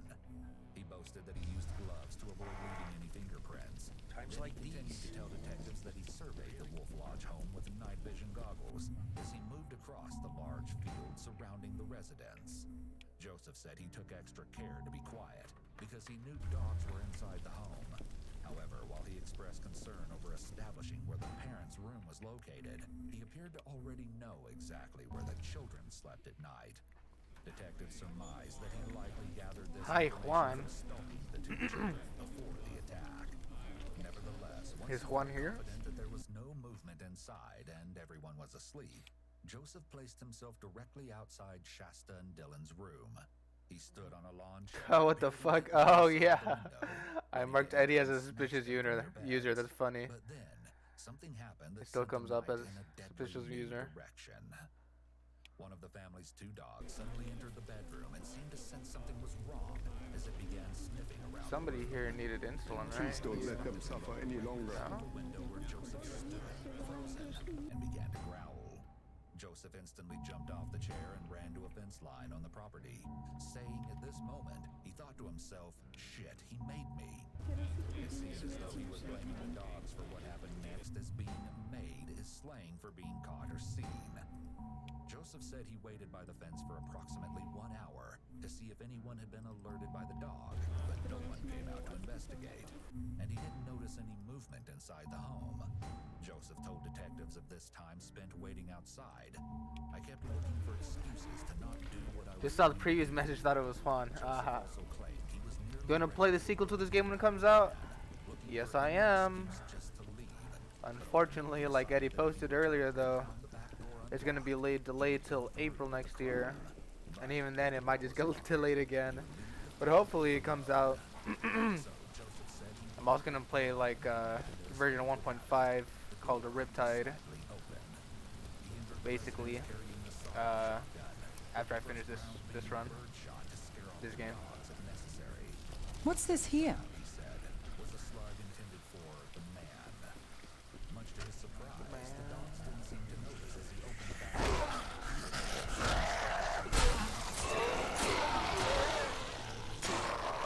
Then he equipped himself with duct tape and zip ties from a backpack he left in the field and quietly approached the back door again, wearing a hat and a mask. Joseph said that when he entered the home, he found Brenda asleep on the sofa. He then stated, "I froze. I didn't expect anyone to be in the living room." Joseph explained that he felt scared for a brief moment as he backed into the kitchen and waited to see if she would move.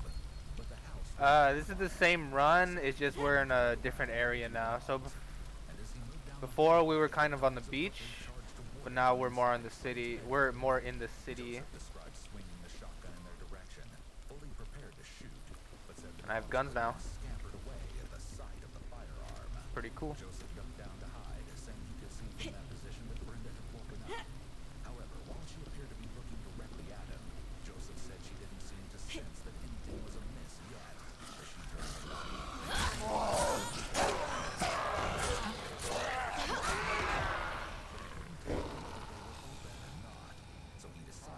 How was Apex? I think I saw you playing earlier.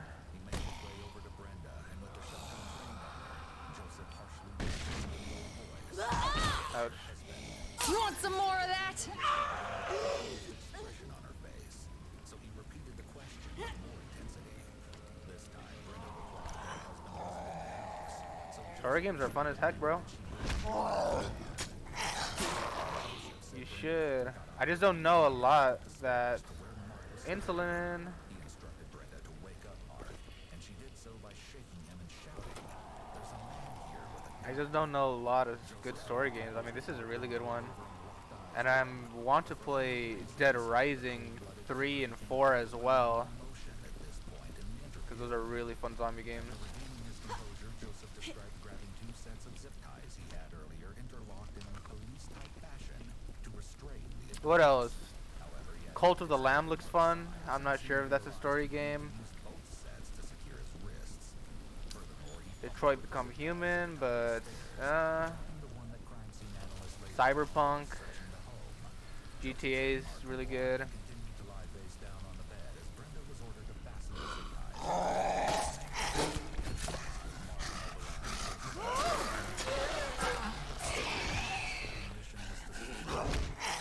I have The Witcher 3, but I haven't beat it yet. It's a really long game.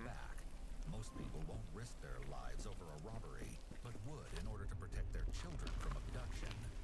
Mark and Brenda couldn't run because they Apex has been getting super repetitive lately, but that's with any shooter for an amount of time. Yep, pretty much. because he had such a clear advantage with the weapon. That's how I felt with Dead by Daylight way back when. And once they And then, ooh, I was thinking of starting Cult of the Lamb. You should, and you should either stream it or post it on your YouTube. I think it's a really fun game to watch. Now you're a goner for good.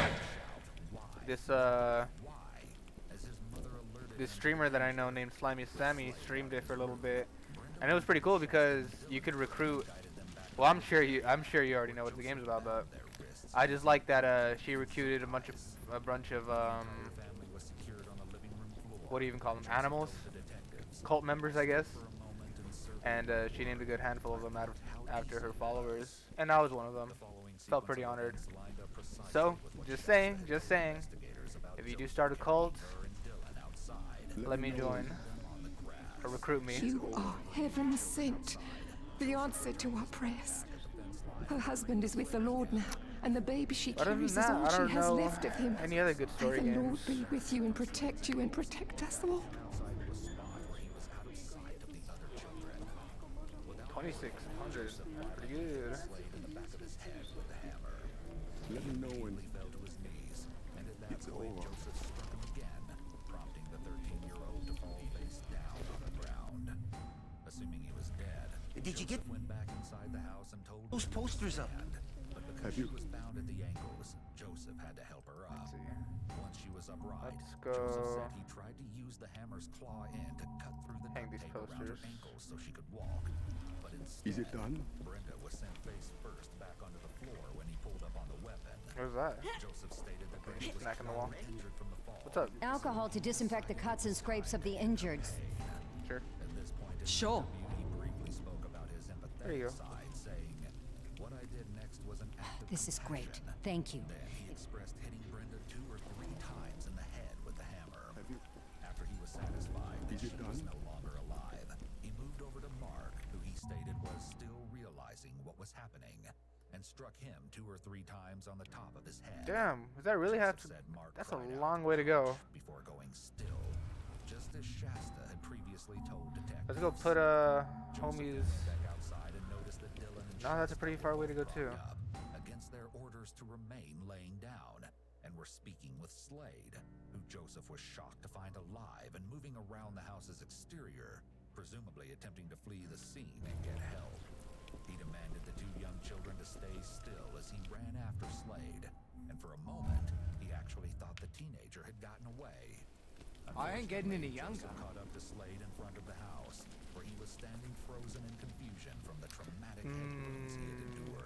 Left 4 Dead is a pretty fun story game. Head, neck, I like a lot of zombie story games. hammer, until he I played the Back 4 Blood beta, before leaving the but I home, didn't play it, Joseph or went I didn't end up buying it. Mark, So I don't know if it would be worth. Ooh, fun effect. Sounds, so he struck each victim's head a few more times. He described not wanting to look as he hit Brenda, so he laid a blanket over her head and swung through it. This is unusual, as most perpetrators only cover victims that they know well.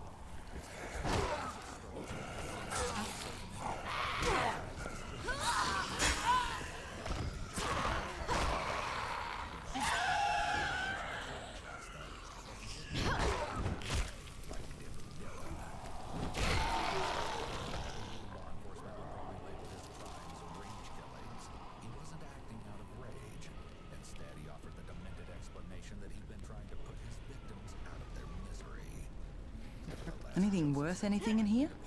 Seems legit. The two children in Mark and Brenda's white pickup truck. He drove the short distance to the additional property where he left the stolen red Jeep. There, he abandoned the pickup truck, loaded the children into the Jeep, and took off. Later that day, upon locating the unknown truck on his land, the property A reliable stick. No. the call that you heard previously.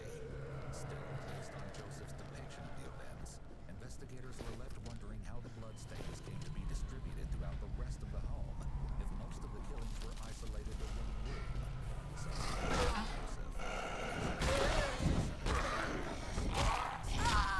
Joseph told investigators that he noticed Slade standing up again in the front yard. He told them that did not he knew Slade would die soon from his injuries.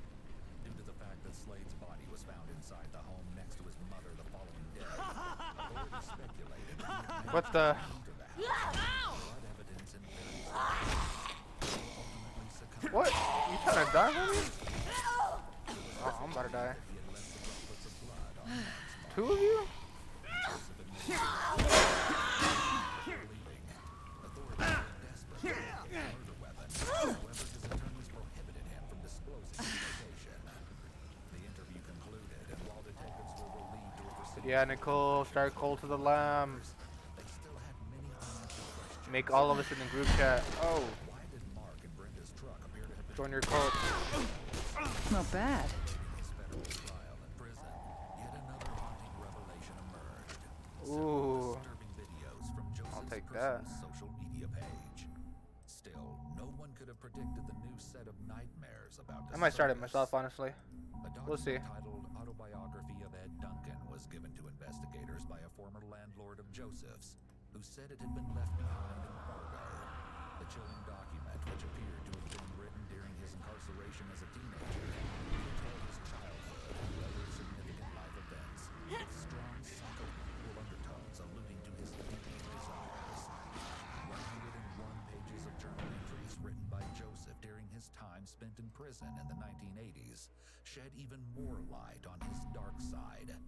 Around this time in the 80s, he had seemingly developed an alter ego named Jazzy Jet and would post photos of himself online in drag and lingerie for male admirers. Then, after serving 14 years in prison, investigators learned that Joseph was released on parole in 1994. He spent a few additional weeks in jail in 1996 for drug charges, but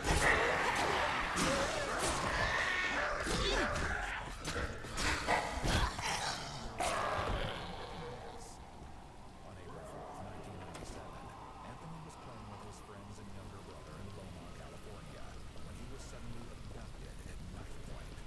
Countless law enforcement agencies came together to search for the little boy in the following weeks. And tragically, on April 19th, his body was found by a park ranger.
called a ram.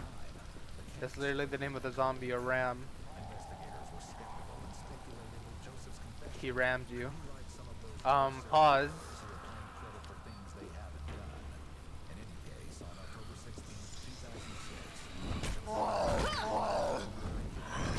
Kind of like the charger from Left 4 Dead.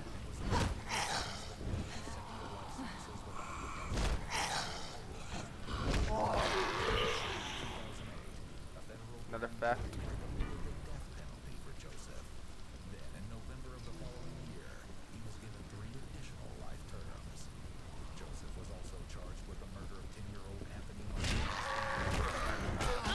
Ow, punk.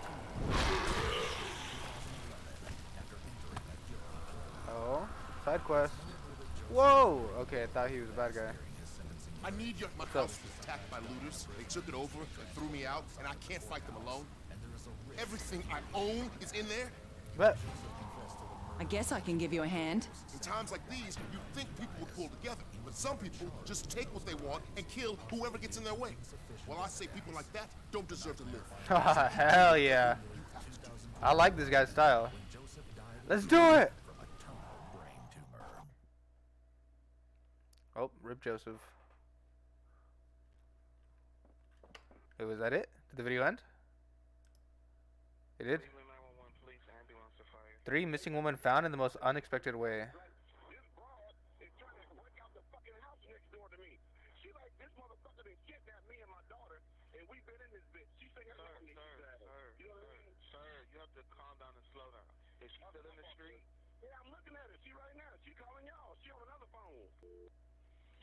She calling y'all. She on another phone. You need police, fire, or ambulance? I'm the police. Okay, and what's going on there? I've been kidnapped and I've been missing for 10 years, and I'm here. I'm free now. I'm across the street. I'm using this phone. Oh, that's so heartbreaking. I already heard it though. Okay, let's do.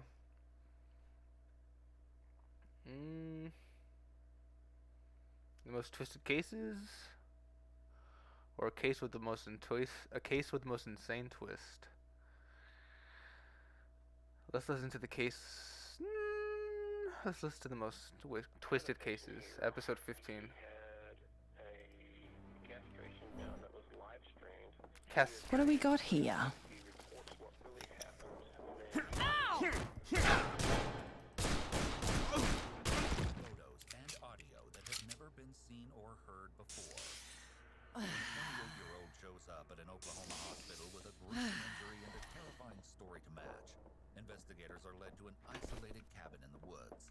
The traumatized victim tried to warn them of the horrors waiting there, but authorities were still wildly unprepared for the shocking and repulsive horrors they uncovered. The 20, an unidentified person from Virginia, arrived at the Hollister Regional Hospital in Oklahoma in terrible shape with a blood-soaked groin. While he initially tried to tell the hospital staff that he had somehow performed surgery on himself, doctors weren't buying the lie. So after a bit of coaxing, the victim explained that 2 men had surgically removed his testicles as part of an illegal castration, in which he was a willing participant. Yes, you heard me right. Bruh. This was not an involuntary procedure. However, as you'll soon Jesus. learn, this person, named, fell prey to some of the most unorthodox animals on the face of the earth.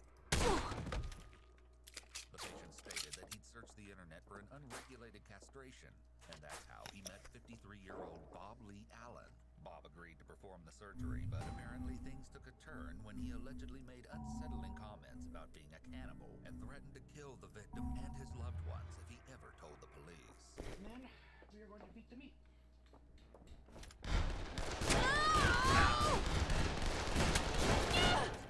You're fucking dead! Threat as he reports what really happens, and then he will be killed. So basically, for free, he had a castration done that was licensed by Mr. Oklahoma, and that the revenue package from this is on his website live streaming. Why can't I take the ammo? Am I full on ammo? A social worker employed by the same hospital also dialed 911 just a few moments later. He's had some illegal stuff happen against him. He came here in the department, locked off got a guy, some kind of underground surgical stuff that, where they basically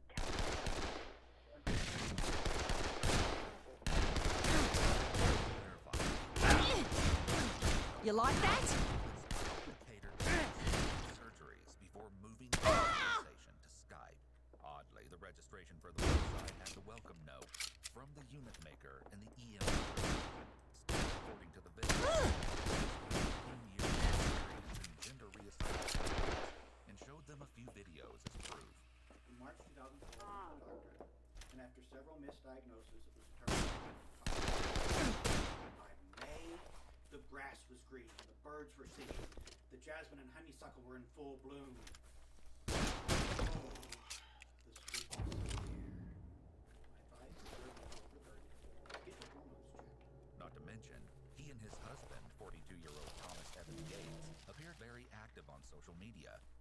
You didn't get the picture, Thomas. There we are.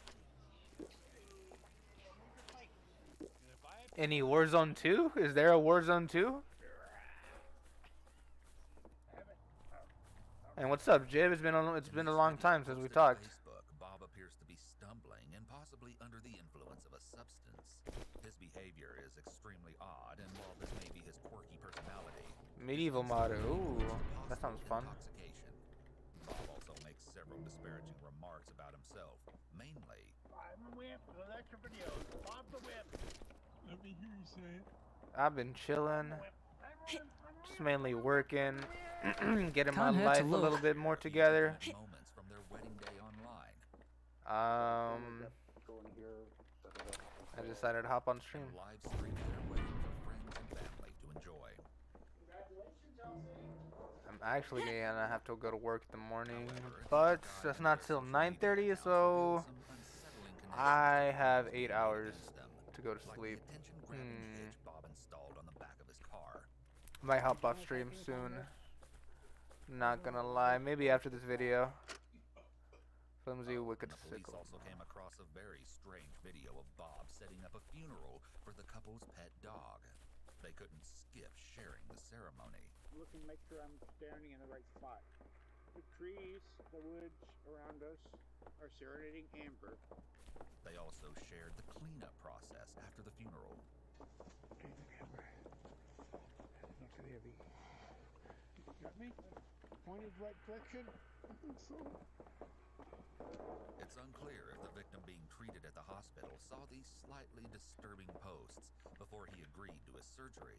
But nevertheless, Bob bragged to him about having 6 other clients in line for similar procedures. He told the victim that he would happily perform the castration free of charge. But There you go, bro. Ugly business. First, It had to be done. You can't just abandon the rule of law. Then we have raised any Of course. But then, 2700. Hell yeah, hell yeah. Bob said he would live stream the entire procedure to make money on his website and store all extracted body parts in his freezer. Let's take a look, shall we? Flew from Virginia to Dallas Interesting. and was greeted at the gate by Bob. After leaving the airport, they began the long journey back to his home, a secluded cabin in southeast Oklahoma where he lived with Thomas. Disturbingly, the couple promoted his location on Airbnb as the $45 per night vacation. It's great to hear. Yeah, if you ever want to play a game or two, Warzone 2.0 just came out. And it's pretty good. I might be down, bro. I actually just upgraded to a new GPU not too long ago.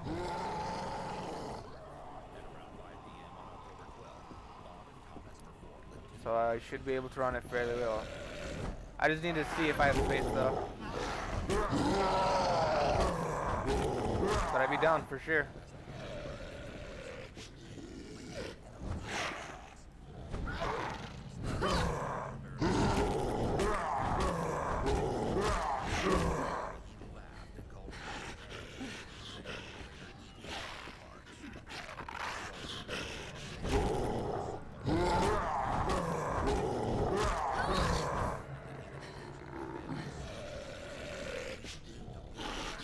I broke both of his arms. Oh.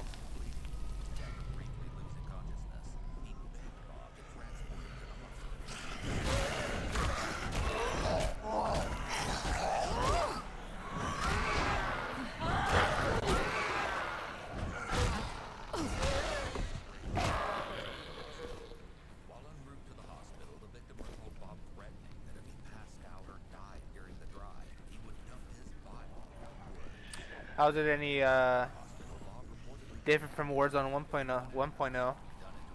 Did they do anything differently?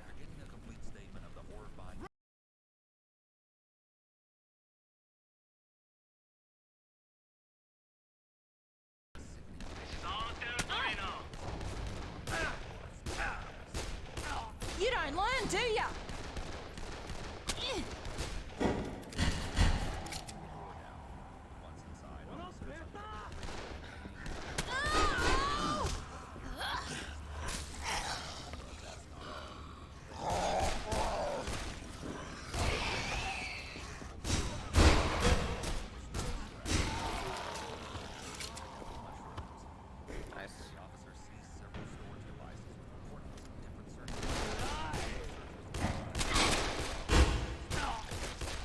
Oh God.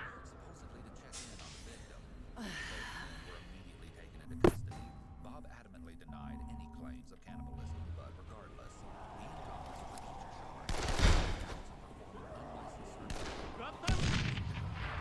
Surgery, making an assault and battery with a dangerous weapon. Both men also faced a misdemeanor charge of failure to bury the removed parts. Even though Thomas allegedly only assisted Bob with these illegal acts, Thomas was charged for acting in concert. I didn't play Warzone 1, but I like the movement now. If he was like regular COD, not crouch canceling everywhere. Right on, right on. What the? Hello?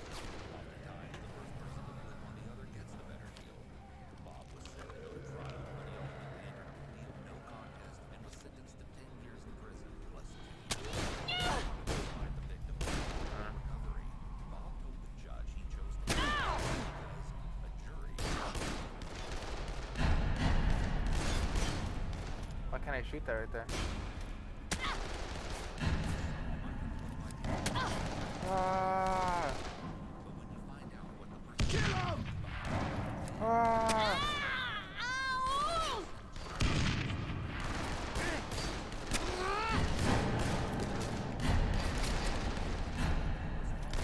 This is bloody tiring!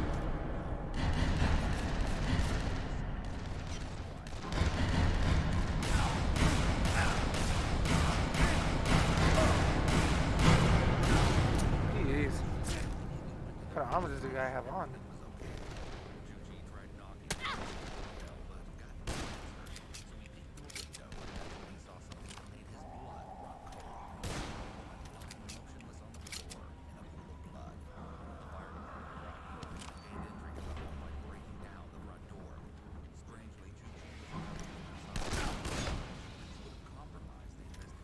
Tucci?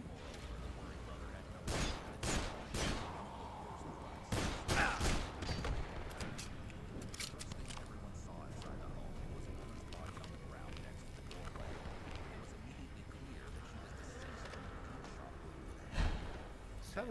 Okay, that's it. $7.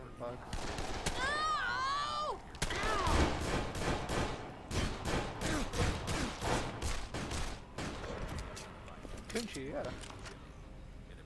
If anyone can hear this, we've taken over the police station. Excuse me. And we are in charge. See, the map is huge. I need to find where the hot drops are because it can take some time to find people sometimes. I feel that. That was one of my problems with Warzone 1. What do we have here? High voltage mod. Hell yeah. And the sound is different. It's difficult to hear people, but it sounds really good. And there's proximity chat. Yes, let's go, dude. Proximity chat.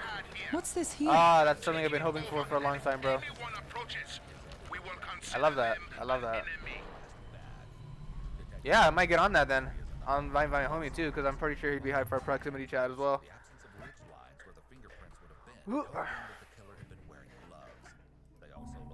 How many can we have in the squad? 3? Bet. What did I just pick up? Okay, medieval. What do I need? A Kanabo? I need wires for the high voltage. Okay. I think Hot Rod is just a better version of the Torch mod. I know Hot Rod is for slicing. Well, or torches. Yeah, Hot Rod's for slicing. Torch mods for blunts. Shock mods for slicing. High voltage for slicing as well, huh?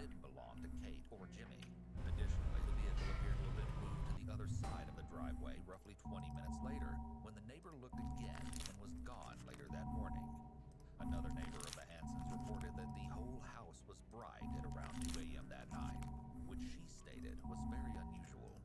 Meanwhile, autopsy soon confirmed that the woman found lying just inside the doorway was Kate's mother, Mary, and the man in the garage was her father, Terry.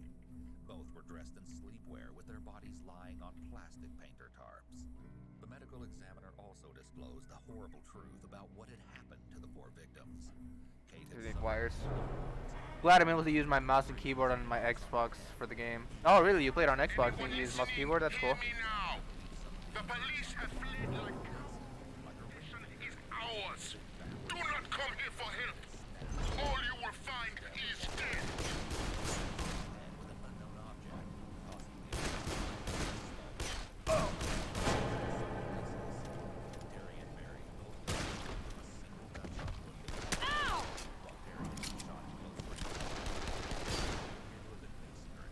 Mary.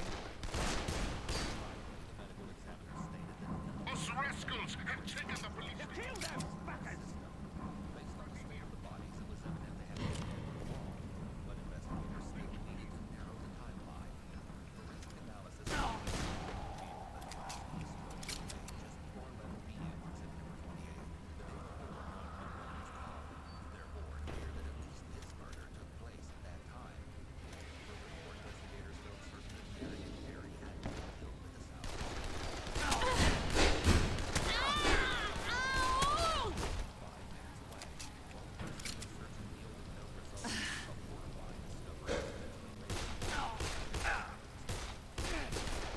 Good on ya.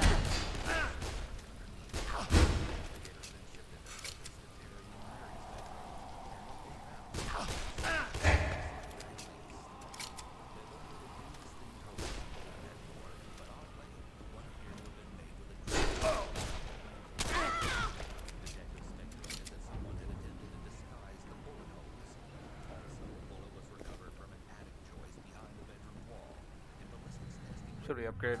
Matched those found in Mary and Terry's bodies. Authorities also searched Mary's So good at car Fury. at the Been a minute. residence and found several blood stains on the floor carpets in the back seat. Can I not? DNA testing later confirmed that the blood belonged to Terry, implying that someone had used Mary's car to transport the bodies to the Sow residence. Adding weight to that theory, one of the Sow's neighbors confirmed that it was Mary's car they briefly spotted that morning. So whoever committed this heinous crime also... I'm hopping in some more games. Have a good night. You too, Jib. Thanks for stopping by, Jim. Homie. Catch you next time.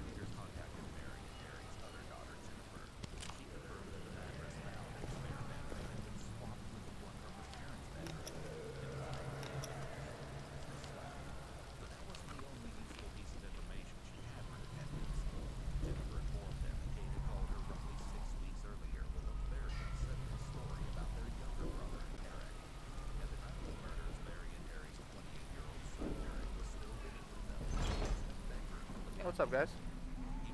You made it. I did. I knew Mother Helen would send someone. Known as an independent mortgage broker and was getting paid solely on commission, which was hardly enough to make a living. However, when asked by his boss how he was making it, These devils are gone. We can take care of the water. We'll go with Frank to start the pumps. But in the meantime, we could use more help. Military life, huh? and when she asked about his finances, Interesting. he claimed to be doing very So, well at his job. bye-bye. Eric's sisters also Diving noticed a knife. change in his We know spending how. habits. Military knife. Same response, and while they were still suspicious, neither had any idea what was happening when he saw. You see, in July 2004, Eric rented a post office box in his and his mother's names without her permission. Then he applied for a Capital One MasterCard under the name Mary Hansen. Wait a second. And made himself the authorized user. Is there loot around here? Eric used the post office box as a destination for all incoming statements. Any loot that I'm missing? Money like crazy. One of the things he purchased was a Garmin GPS, which becomes important to the case later. As if that wasn't bad enough, Eric opened several more charge cards in his mother's name, but by August 2005, his sister Kate had caught on to the scheme. It's unclear how exactly she found out. It looks like the equipment is basically okay. Power's okay. Pumps working. Jesus. Filters, I just worry about pressure.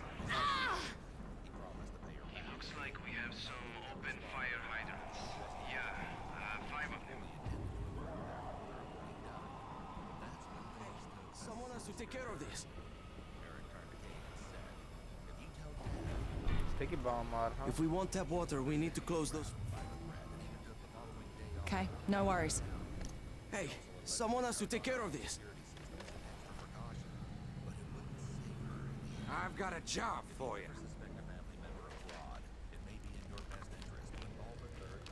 Can you check the dead in the pumping station and make sure none of them are dangerous? If they are, How can I say no?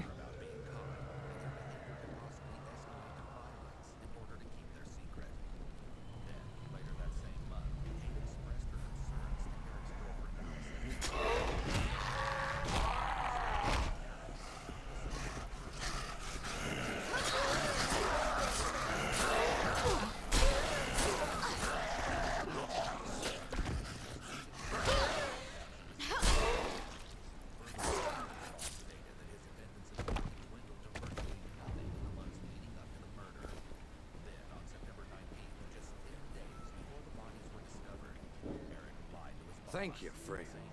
Of course. 3,000 bucks. If we're killing a couple zombies. Dope.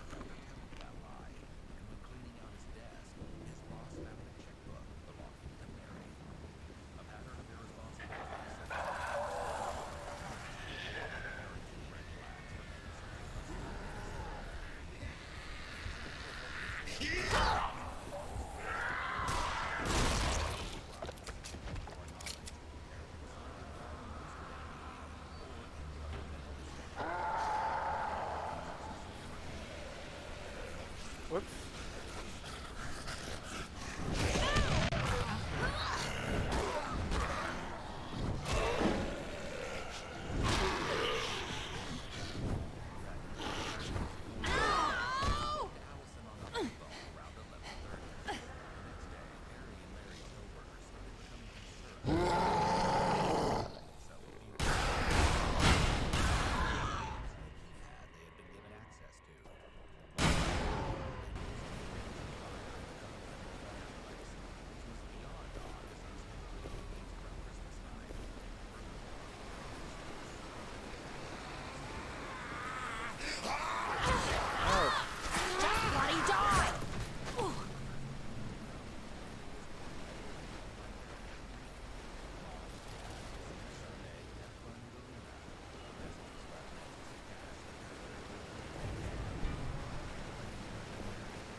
Not suspicious at all.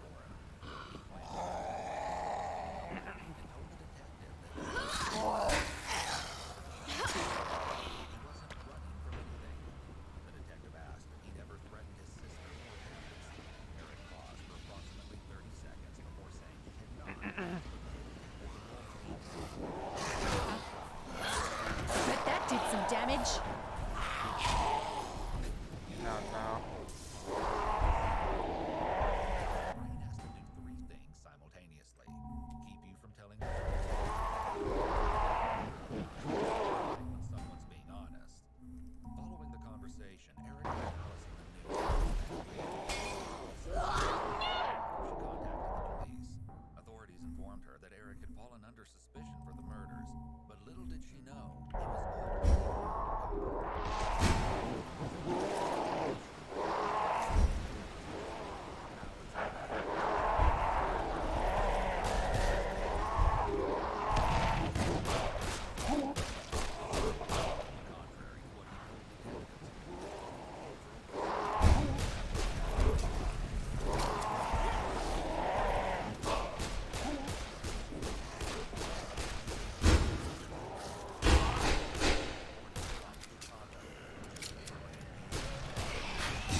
I think this is my first actual death right here.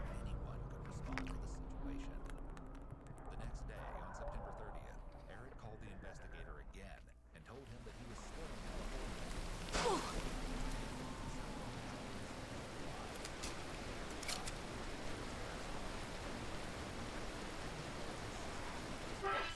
Based on the odd request he made to stay with her a few days earlier, authorities feared he might be en route to harm Jennifer and instructed her to take her family and leave immediately. Meanwhile, officers raced to catch up with him. Unfortunately, You like that? he was arrested for intimidation, proclaiming he was threatening his case. He said he was aware that the police wanted to speak with him regarding the murders, but claimed to have no idea that there was an outstanding warrant out for his arrest.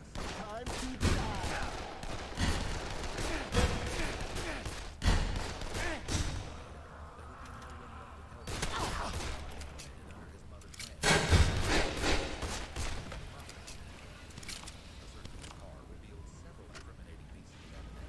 Including bags of new clothing purchased with Mary's credit card, vinyl gloves inside a plastic bag from Mary and Terry's home with some kind of brown substance on them, and several pieces of jewelry that had belonged to Kenny or Jimmy.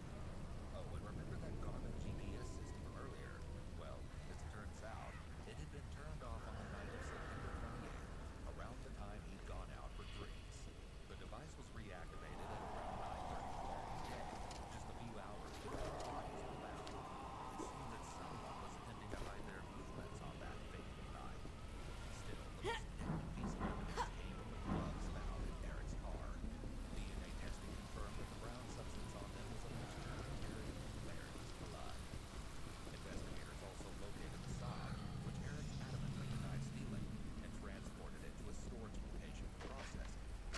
Eric was subsequently charged with murder and placed in jail.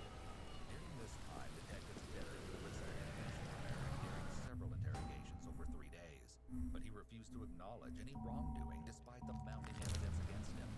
Instead, Eric admitted that he had a poor relationship with his family. Maybe you'll back the fuck off now.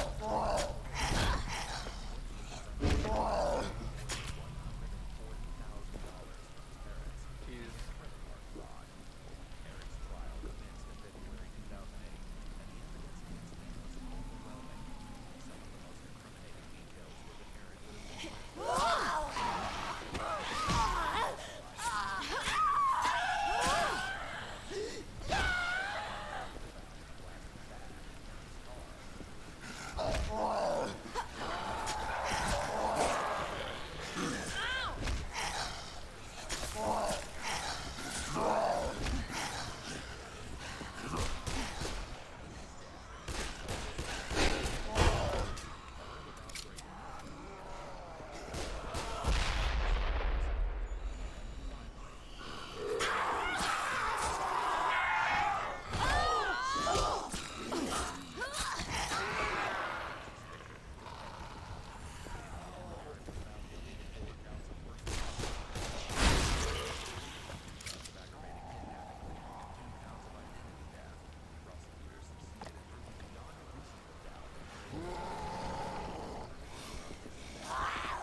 Guns don't kill, but they help.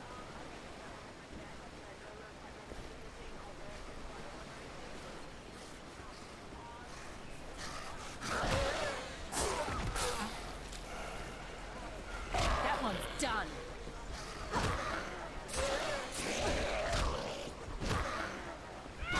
I just keep getting better.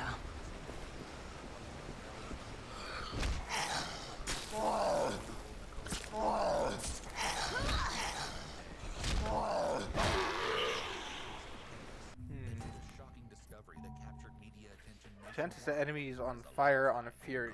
Interesting. It all began on March 16th, 2007. Decreases the amount of rage required to activate Fury. Shared a house they had purchased just 9 months earlier. The two women Killing enemies with firearms gains additional rage. for 7 years. I could do this. Cold, Becky left for work as usual that morning, but at around Oh, I should probably do 11:30, these she two. received a call from Becky's employer, who said she never showed up. When the concerned boss told her he'd been unable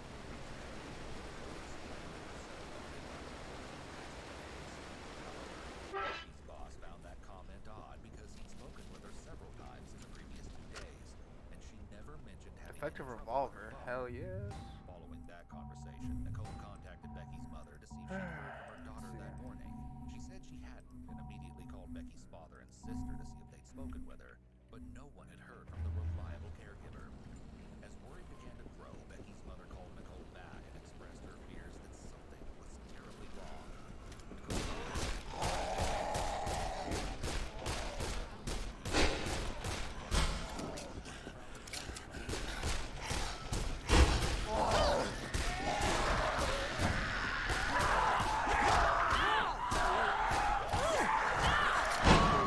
Tough.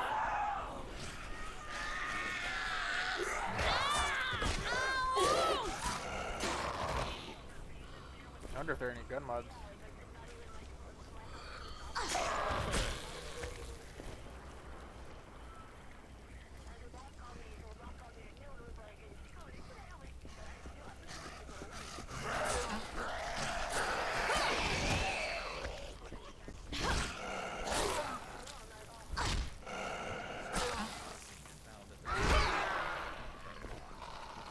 Still in the ignition and Becky's belongings abandoned on the front seat. The van, which Becky used to transport her elderly and disabled clients, was then towed to a store What do we got here? for examination, but they ultimately found no significant evidence. Meanwhile, Nicole told one of the officers that she and Becky had been doing things around the house the night before and went to bed without her. Woken up when Becky left for work at 6:30 that morning, and the two kissed goodbye.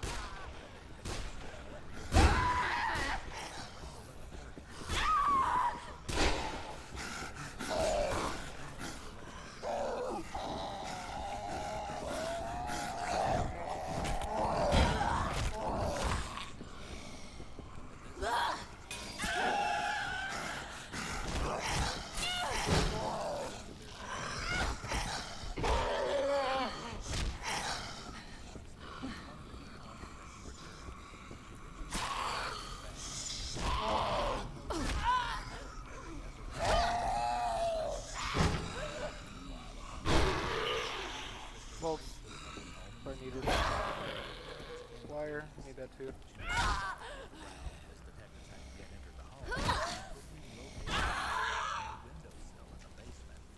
Becky's sister told authorities that she had been at the couple's house the day before. Family birthday. And called Becky at around 8, but got no response.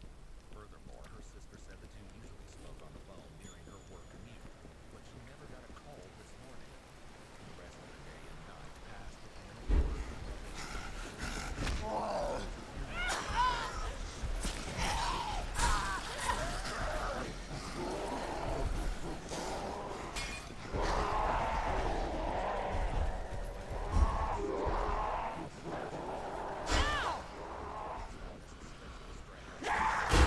You want some more of that?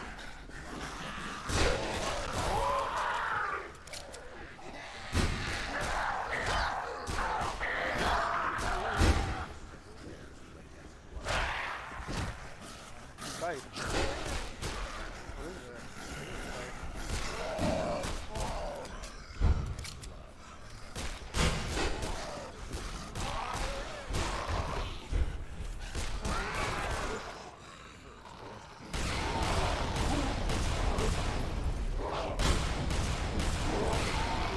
Shoot back, I see.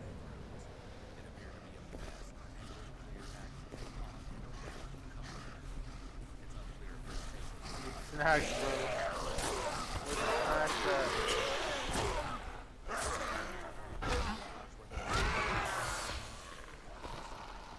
They couldn't help but notice that the car had a layer of dust everywhere except for a spot on the lid of the truck.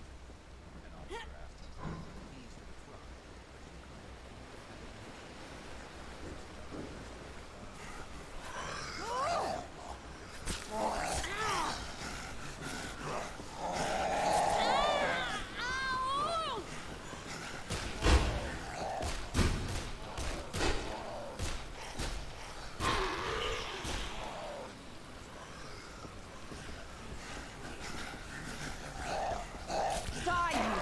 mutt.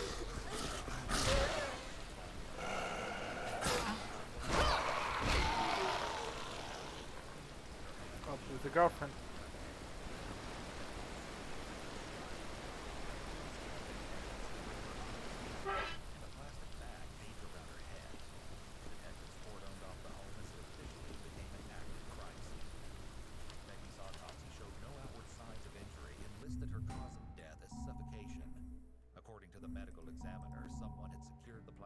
Over her head so tightly that no air could get through. Finally, based on the contents of her stomach, they determined that Becky had been killed within an hour and a half of her last meal. Authorities found no signs of forced entry to the garage, and based on the location of the body, Nicole quickly became the prime suspect. What's even more shocking is that the elaborate and twisted lie was only just beginning to unravel, and even more disturbing revelations were soon exposed. Another one. Right.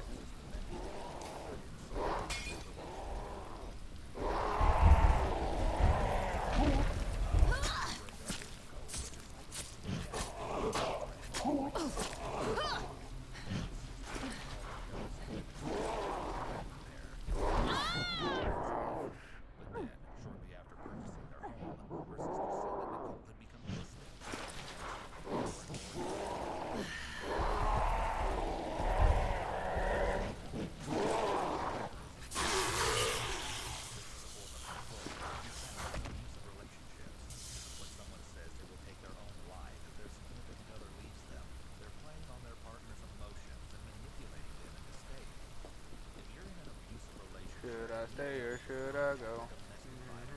It's always worth taking a look.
Wow, Nicole. Really, Nicole? Various accounts, Nicole. Wow.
I'm Hugo.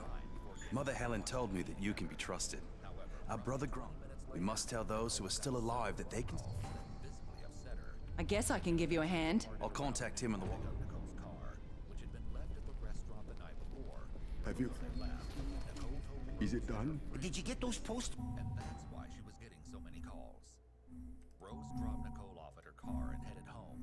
They made plans to meet up that afternoon, but a few hours later, Nicole called with an unsettling request. According to Rose, Nicole told her that if she gets pulled over by the police, it would be in her best interest to deny knowing her, and that she should also lie about having a MySpace account. So, as you can see, Rose's story differed significantly from what Nicole had told investigators. It painted a very different picture of that fateful evening. As the investigation continued, detectives learned that Becky and Nicole both held life insurance. Is it done? But each woman served as the beneficiary of the other's policy. Furthermore, the insurance company reported that Becky was insured for $250,000. Back at Nicole and Becky's home, a forensic team of experts located 3 fingerprints on the Mustang's trunk that were proven to be from Nicole's left hand. God bless you. Water will help. Your good deeds have reignited when the end of days began. Unfortunately, there's no good way to get there. The wealthy didn't want the poor. I don't know whether you wish to save the world or bring it down. But until time ends... Hey there, mates. It's Cinnamore here. Laura, that orphan girl I was telling you about. She's got 104 fever. She's delirious. Thinks Bobby's trying to kill her. People are starting to panic. They think she's infected. She's only 10 years old, and they want her dead. Look, I know you're doing your best, mates, but time's running out. Every minute counts. I had no choice but to plead guilty. We need to bolster the church against any attacks from those undead. Will you help us? Yeah. Have you found the tools?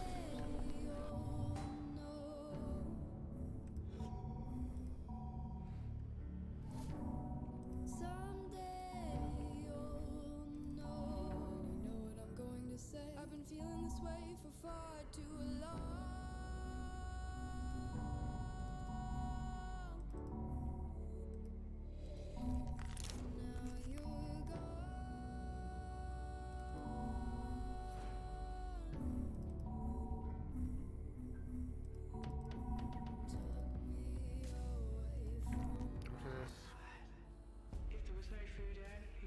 Okay. I have a patient here.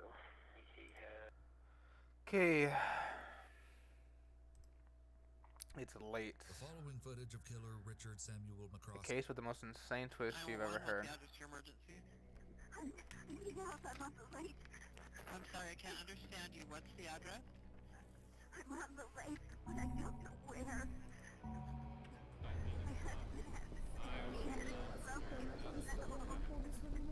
Are you out in the boat? Is he awake? Back already? Okay. He's in the water?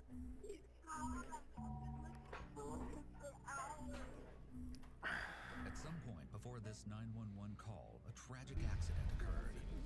We need someone to scrounge some batteries for... Would you... Batteries? Easy. I'll do my best. These will do just fine. You find any more, you know... These will do just fine. You find any... These will do just fine. You find any more, you know where I am. Just ask for Ryan. One of the sewer tunnels. Yeah. No. I want to do it now. Oh no. Makes what happens next all the more heartbreaking. On the morning of February 13th, 2018, I gotta repair my shit and maybe even cross demo. for a sunrise boat ride on Lake Coeur d'Alene. But before departing, We need those tools. photo of the sunrise. Larry also messaged one of his good friends that morning and mentioned not feeling well enough to fish. However, the couple still went ahead with their plans. Then, just a few hours later, the Kootenai County Sheriff's Office received that frantic 911 call at 10:25 a.m. Are you out in a boat? What? Lori's voice sounds panicked. When someone is in fight or flight mode, respiration increases and mucous membranes dry up.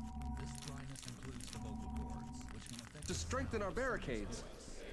Then Lori gave the operator more information about what had happened to her husband.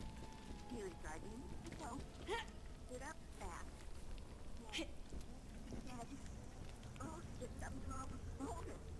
So that he unzipped the cover sleeve and went to the front of the boat. He turned towards me to say something like, something about the electric motor, and he fell over. The majority of the chilling body cam footage in this case is Oh, we just circled around. What are you doing? The footage has been analyzed by a qualified team, including a licensed attorney and former criminal prosecutor, and a former licensed professional counselor. Officers arrived at the closest shoreline just after Can I take 11 another a.m. quest? and sent a rescue fireboat to retrieve Lori and bring her back to shore for medical attention. Deputies pressed Lori for any information she held regarding Larry's last known location. Hey, Lori. My name's Deputy Baum, and I'm with the Lori sheriff's and office. Larry? I'm just going to try to ask you some questions so we can kind of figure out where to go from here. Okay? Can you tell me, how did you get the bloody nose? I fell down. You fell down. So she fell against the door. Trying to grab it. Okay. Can you tell me about how far you were when he fell in? Closer to this side, I think. Okay, closer to this side. Okay. Did you see any houses or big trees or landmarks? I'm gonna grab some water. I'll be back. It's okay. BRB. He said he didn't feel good and he was doing things weird, and then he went up to the motor and the motor was broken. It was the other motor. Okay. And then I said, why are you doing that? And he Mm-hmm. turned to look at me and his face just looked, Okay. it looked awful. And then he just started to fall, and I tried to get the door open and get to him, and I couldn't grab him, and I fell. Okay. Okay. Lori stated that she didn't call 911 until 1.5 to 2 hours after Larry fell overboard, because she said she couldn't find a phone during that time. The distraught wife also claimed that Larry broke the ignition switch just before the incident, which meant that she had to manually get the motor running again. Then Lori said she zoomed around the area looking for Larry, but chose not to drive the boat back to shore out of fear that she'd lose track of the location, so instead she repeatedly honked the boat's horn in hopes of finding help. It wasn't until she retrieved a blanket to stay warm that she finally found Larry's cell phone and called 911. However, she said the phone fell into the lake after making that call. During this interaction, the officer noted that Lori's emotions regarding the help of law enforcement appeared to be genuine, desperate, and appreciative. After leaving Lori with the medics again, the officer pulled aside another deputy and informed him that although this appeared to be a tragic accident, they still needed to investigate any possible foul play. Cases like this, even if there's some suspicions, we think that always be real sensitive with these people when they're, because it could be totally legit what they said, and it could be something totally different. The officer understands the importance of building rapport, as he would be more likely to get information from someone if they feel they can trust him. Officers also discuss the difficulty of finding Larry in the water based on the clothes he'd been wearing, and their belief that he was likely already dead. Especially after this long, it would over 2 hours. We're in recovery anyways. She's ready. I think she was on this one. I think so too, but just in case. Finally, medical personnel assisted Lori to an awaiting ambulance for further observation. Next, officers had the Eisenberg's boat towed to a nearby boat launch for evaluation. Upon boarding the vessel, detectives immediately noticed blood spatter in several areas, presumably from Lori's nosebleed. Despite Lori's claims about the ignition switch breaking just before Larry fell into the water, officers located the kill switch and lanyard on the floor. Investigators found this odd because the kill switch and lanyard must be attached to the ignition in order for the motor to run. Furthermore, the ignition key had clearly been bent, suggesting that there may have been some kind of struggle. Deputies also found various other keys and Lori's purse, which contained a near-empty naked juice bottle. The items were all seized as evidence, and the boat was then transported to a nearby parking bay for storage. The truck that Larry and Lori had used to tow the boat was also examined. While they didn't find anything particularly out of the ordinary, one officer noted Lori's misplaced cell phone in addition to an unknown spilled liquid in the cup holder, and a bottle of allergy medication with the active ingredient diphenhydramine in the center console. While this type of over-the-counter antihistamine is commonly used to treat allergies, fevers, and cold, it's also known to cause drowsiness. Now, stick a pin in that little detail because it will be very important later. Unfortunately, Lori's lack of accurate knowledge regarding Larry's last known location resulted in a vast search area. Therefore, it was decided that the rescue diver should be dismissed from the scene, and a sonar team should be utilized instead. Search and rescue helicopters also flew back and forth over the expansive lake in hopes of spotting Larry, but to no avail. Later that same day, sonar rescue team spent 3.5 hours on the frigid lake searching for Larry until it was too dark to see. However, at this point, the effort was being treated as a recovery mission rather than rescue, as surviving in such harsh conditions would have been nearly impossible. Meanwhile, an officer met with Lori at the hospital where she'd been treated for the nosebleed in an effort to establish a more defined search area by showing her a map of the lake. What we're trying to gather is the best location that we can as far as where you guys were, where you think Miss Larry, right? Initially, Lori's left hand is relaxed and open on her leg. As the detective mentions her husband's name, she clasps her hands, which could be an adapter behavior to help herself feel better. However, it wouldn't be abnormal for someone in a situation like this to feel stress, especially if they genuinely couldn't remember the exact location that their spouse fell into the water. The deputy also asked Lori for more information regarding how Larry fell into the water and what exactly had happened with the boat's motor. So let's fast forward up to the point where he starts having his medical issue. Kind of explain that part. He had said something about, you know, he started waking up and he said, Alright. I think I'm just gonna finish this mission and then pop off because it's late. I gotta work in the morning. Alright, it's this way. When asked about the bent ignition key, Lori appeared confused, as though she was trying to come up with an explanation. Next, Lori... Okay. Okay, we'll try to pass through that building. But she still didn't seem to have her story straight. So I was driving around and then I realized I was turned around because I do remember that I sort of stopped and said,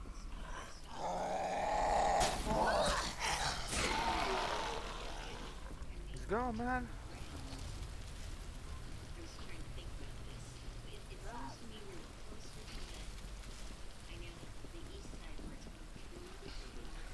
I think it will be best if we go straight ahead.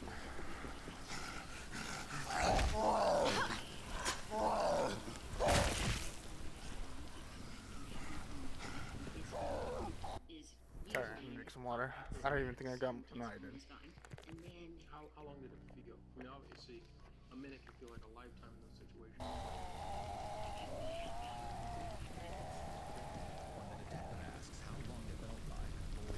Dear Lord, they're everywhere. Send them to hell.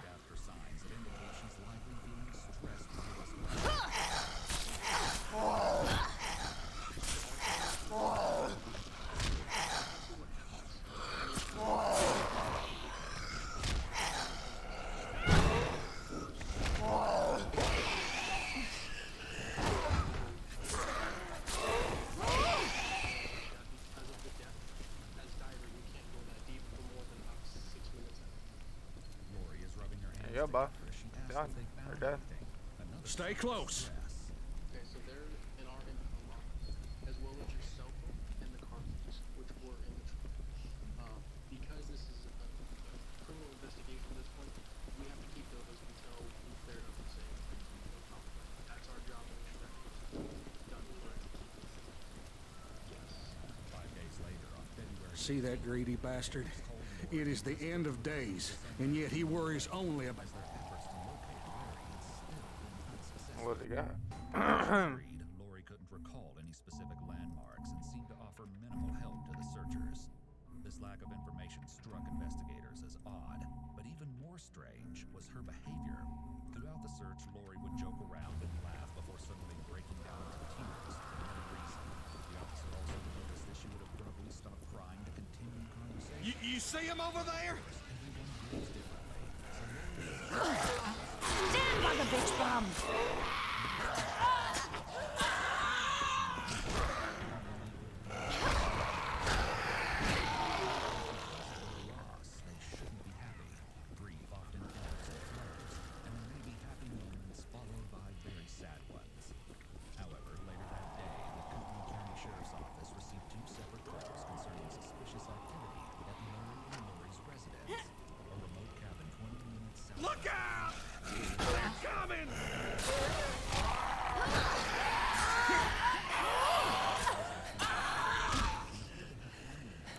it's him.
Jesus.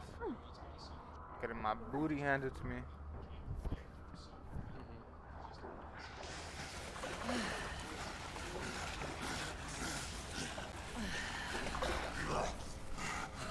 That's it.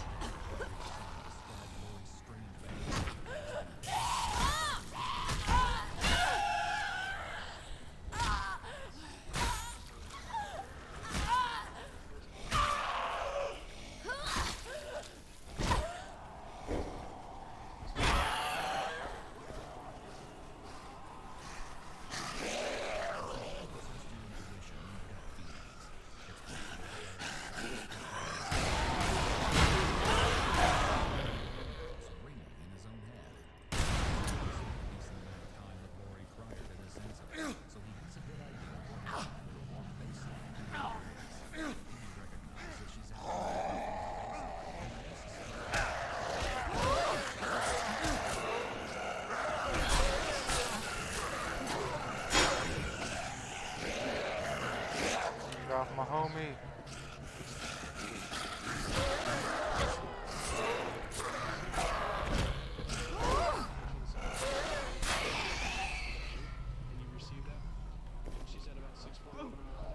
Ah, shite.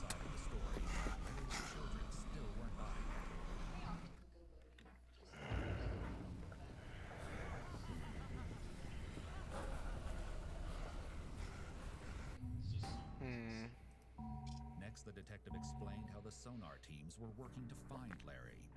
As far as the search goes, they'll check the high probability area, and then if that yields no results after a while, because they'll make passes this way, then they make passes this way, then they do diagonal passes, because if you imagine the way a sonar is, That had to hurt.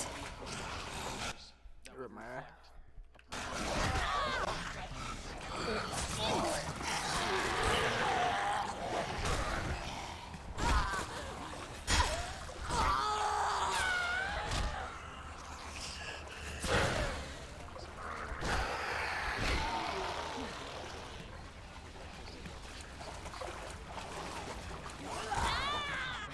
Conversation with another officer.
after Larry vanished into the icy water, a man's body was discovered floating face down near the shoreline of Lake Coeur d'Alene, roughly 3 miles from where Lori said Larry went overboard.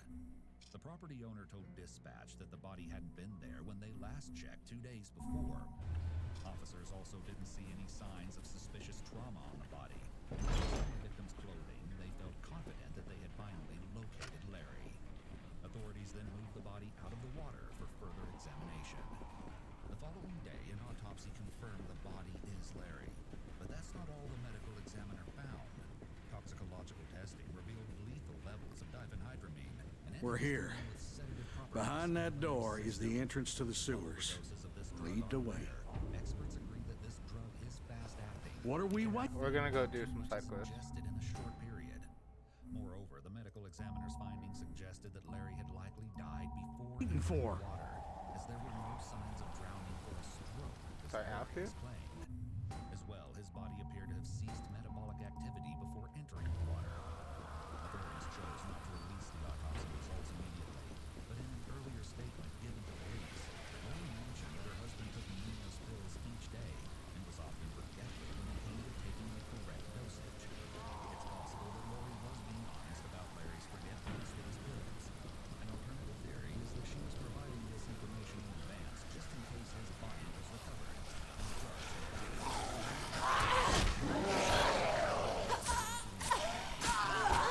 Ah, Jesus. speaking directly to him. The only time Larry mentioned being sick was in the text he had sent to his friend the morning he disappeared. Now, that's assuming the message had actually come from Larry, of course. A few days later, deputies interviewed Lori's son regarding some suspicious phone activity. And unlike Larry's children, he was very supportive of his mother. Despite not That did some damage.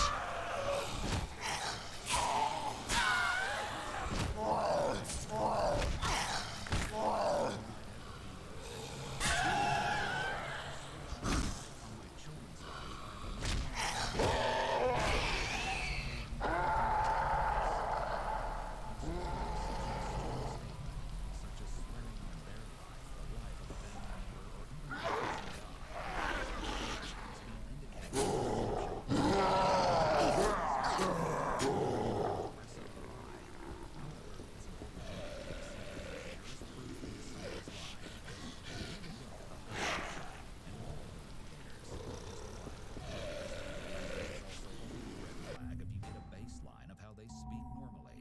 If someone uses this type of language in discussion and not in statements,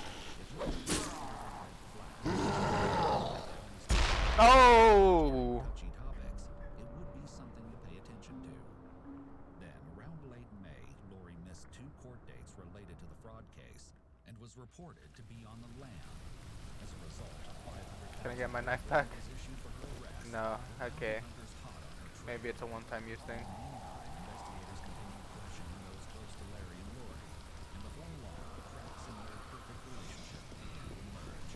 For example, one source remarked that while they appeared happy together, Larry had made several comments in recent months about Lori's excessive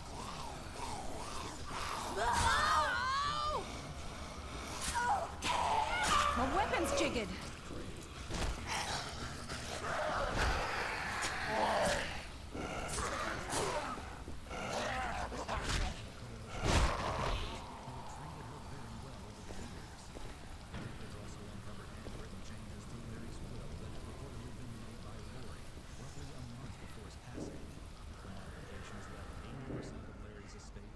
children, and only 20% to his own biological children. Money, drugs, and love are the 3 most common motives for murder, and anyone with any of these motives in relation to the victim will be looked at closely. Name's Nick. My friend Bob was bitten. We did all we could to help. With his last human impulse, he blocked the door behind us. Medical professionals typically advise between 100 and You can count on me. The report stated that Larry's body contained a staggering 7,100 nanograms of the drug at the time of his death. Authorities even interviewed Larry's doctor to see if they had noticed any signs of an imminent stroke or other medical anomalies. Still, they reported he was the healthiest he'd been in his adult life. But doctor also commented that diphenhydramine would not have been prescribed or suggested to Larry, given his age. Based on all the evidence gathered, investigators theorized that Lori had sent Larry's daughter the text message that Can't hurt to look. poisoning Larry by mixing the drug in the bottle of naked juice found aboard the boat, although that assumption has not been publicly verified. The effect of the diphenhydramine toxicity.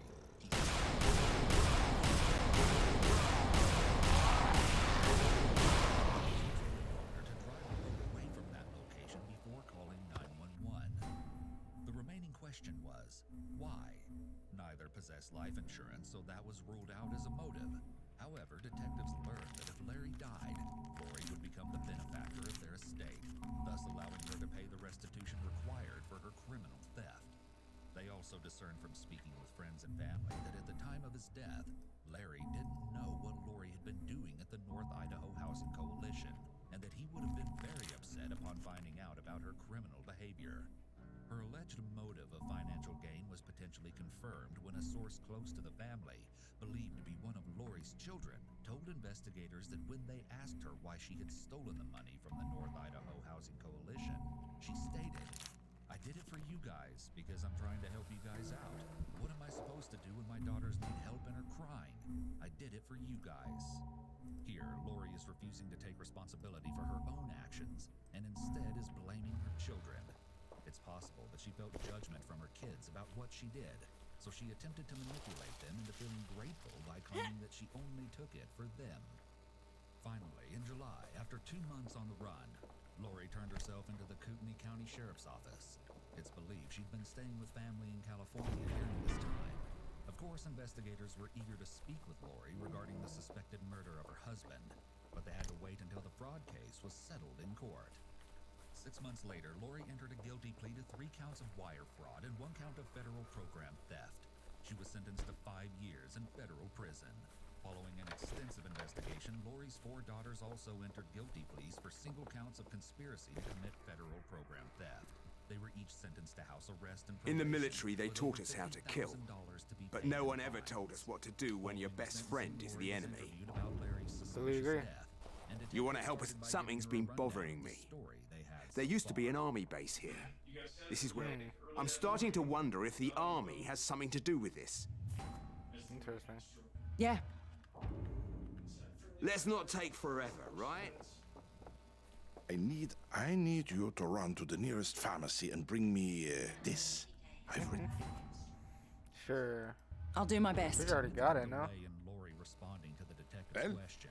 Behavioral pauses can be indicators of deception. Any but news? It does depend on the context of the question. Some questions require thought, while other questions should lead to a fairly quick response. Lori has likely talked about what happened that day multiple times by this point, so if her story was true, I have this a lot should of have questions been to a do. fairly easy question to answer. Then detectives got right down to the hard questions. So the end result is, quite frankly, did you kill Larry or didn't you kill Larry? And that's what we gotta dial the facts in to support one way or another. Prior to the detective asking if she killed Larry, Lori's body was still. However, as soon as he mentioned the possibility that she was involved in Larry's death, her pulse started tapping, which is likely an anchor point movement similar to anxiety.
confusion over the information being spread by local newspapers.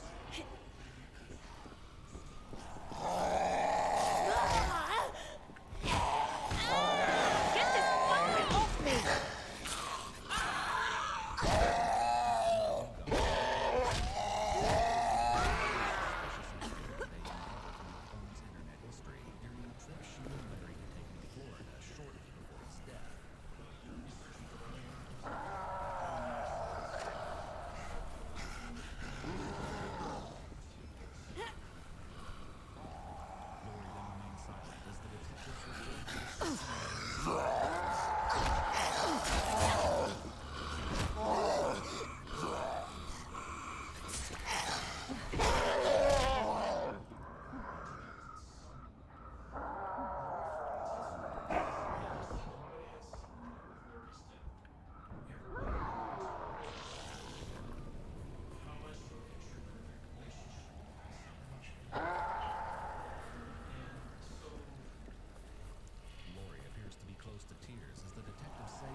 Fuck.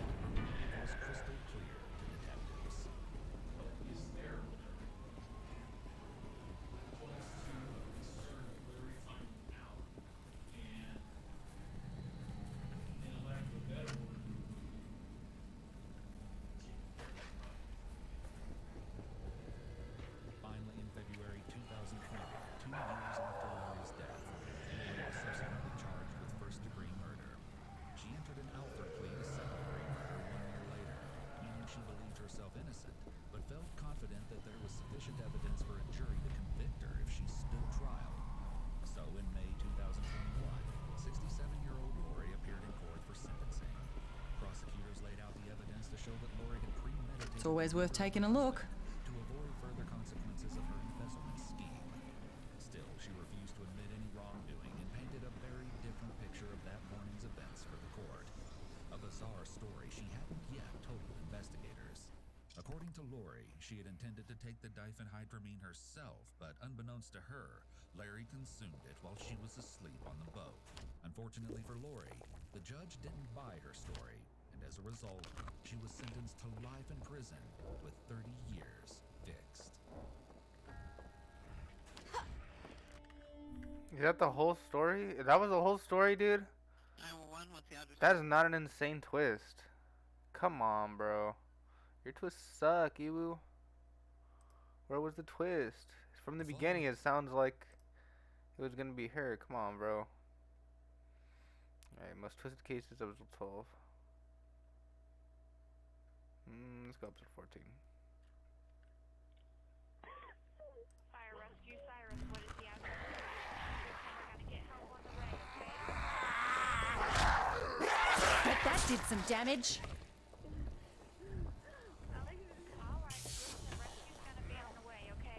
It started out as a typical Tuesday morning for Alexander Tobias and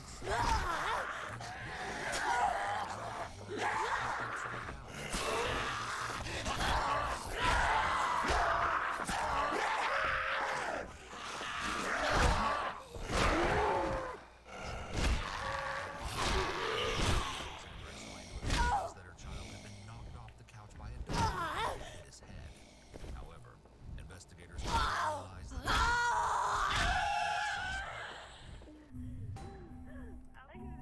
as you heard, Alexandra is crying and appears breathless at times. These are common symptoms of emotional shock and appear to be genuine. Alexandra made that heart-stopping call on January 9th, 2010 from her home in Jacksonville, Florida, where she lived with Dylan and his father, E.J. Edmondson. Alright, I'm gonna tell you how to get them out. These heads slowly slice and tilted back.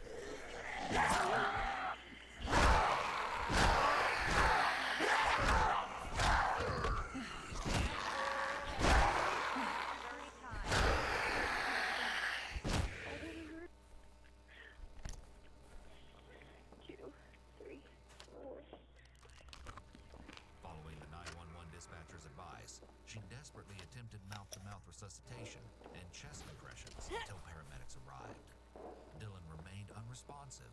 was then rushed to a nearby hospital in critical condition. Doctors worked tirelessly and did everything in their power to save his life, but unfortunately, it wasn't enough. After hours of frequent interventions, Let's take a look, shall we? disorganized breathing, he passed away the following morning. Alexandra was visibly Omar. Those close said she was a fiercely protective mother who always went out of her way to ensure that Dylan was safe and comfortable. While family and friends described her as fun-loving and mischievous, investigators soon realized that Alexandra had been struggling with her fair share of inner demons for a long time. She claimed she had an incredibly tough childhood, allegedly filled with abuse and neglect. Her mother, who was severely bipolar and attempted to take her own life several times. Her treatment as a child likely had a major impact on her development into an adult. When a child suffers from abuse or neglect, it's very common for them to repeat that behavior. Unfortunately, the generational cycle of abuse and neglect can be very difficult to break. Tragically, at age 16, Alexandra made a heartbreaking discovery. She came home to find her mother deceased in a living room chair from an apparent heart condition. It shattered me, Alexandra later recalled. It broke me. I've never coped with it. 2 years later, Alexandra met EJ, who she referred to as Jesus. That's fucked up. She got pregnant.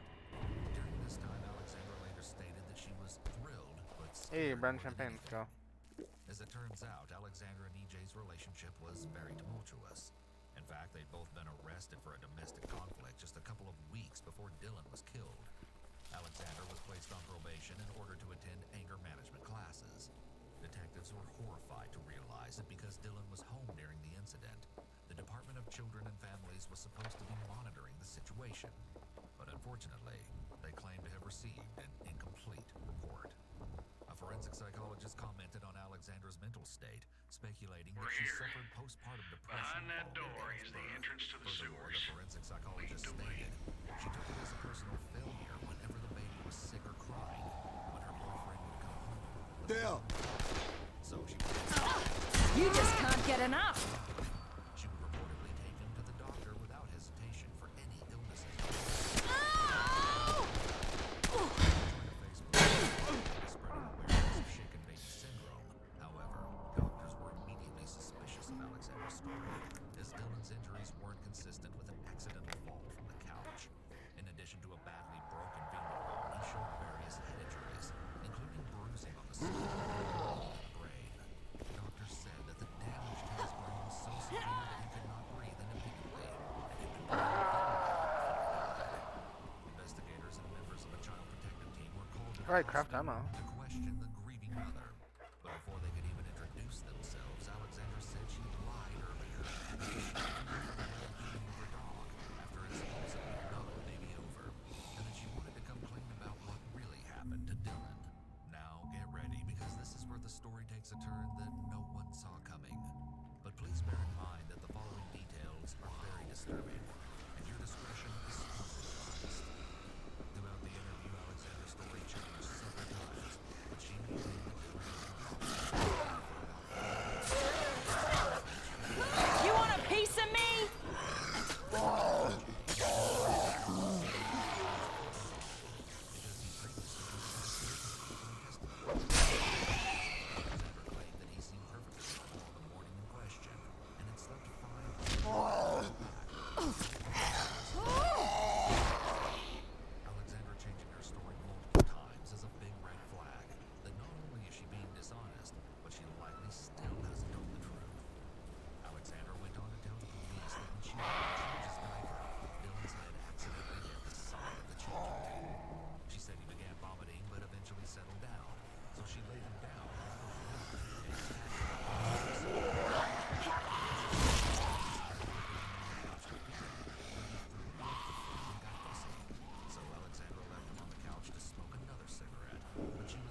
sense because some of Dylan's injuries were new and recent, but others were actually old and had occurred before this incident. When asked how that could be possible, Alexandra replied simply that she accidentally bumped into divulging that she may have hit his head harder on the chain previous. She also admitted that Dylan could have been placed in the pack and play more roughly than she thought. Detectives spoke with the doctors, who indicated that Dylan's injuries were consistent with abusive head trauma. So they asked Alexandra if she would come down to the station for a formal interview. She agreed, initially telling the same story as earlier about Dylan hitting his head on the changing table and saying that she did not lay him down easy in the pack and play.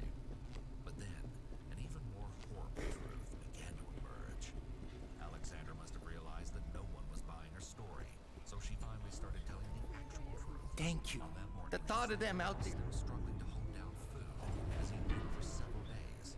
Then she claimed to have taken an anti-anxiety drug before logging onto Facebook to play Fishville, an interactive simulation game. Although many news outlets reported that she was playing Farmville, police documents reveal it was actually the game Fishville.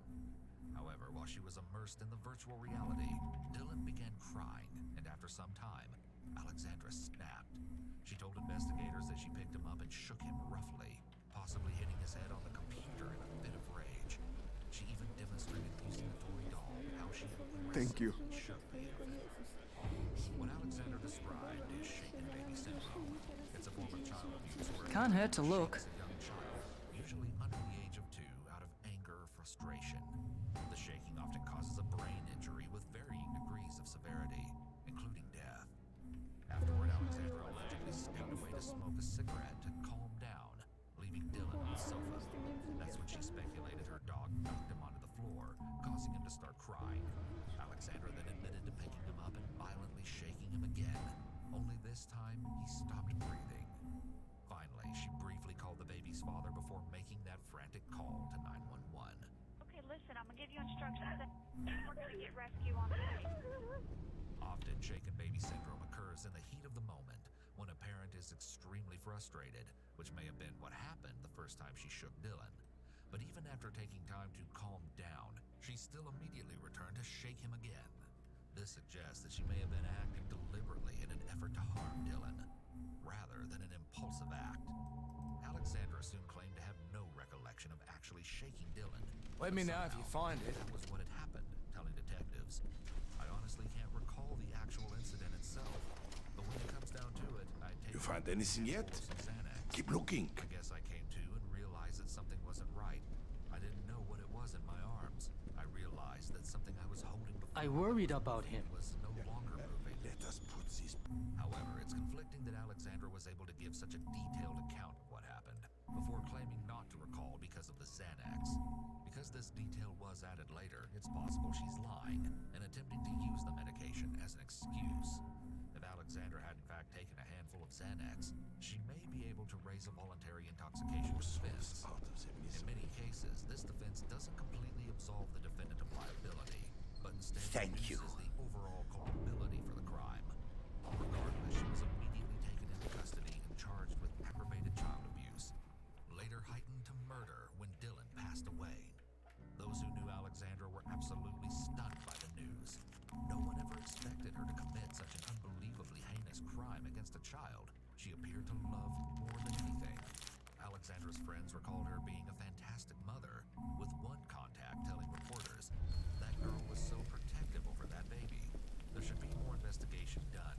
I just don't know if she was snapped or what.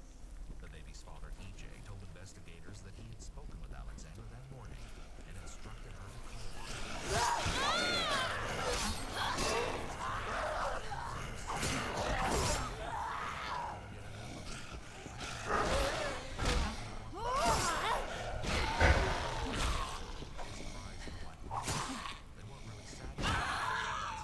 That's his way of communicating. However, in a tragic twist of fate, it was Dylan's cries that actually prompted the reaction from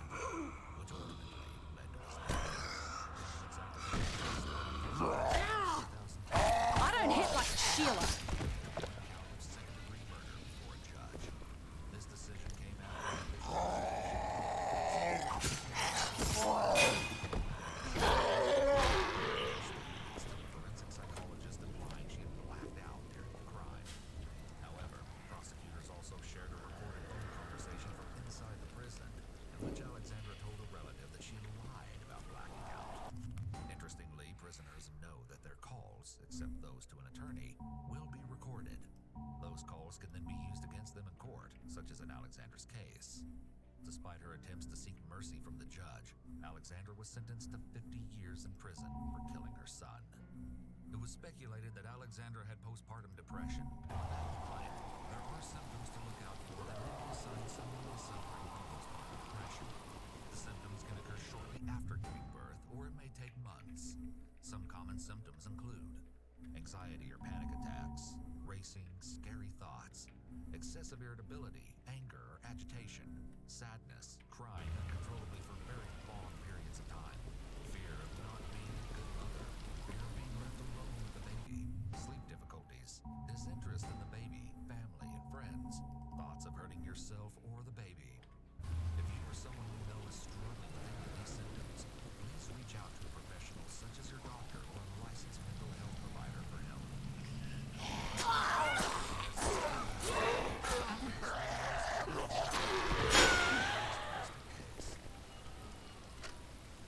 On August 19th, 2020, 25-year-old Sydney Sutherland left her home in Jackson County, Arkansas. But she never came back. The next day, her cell phone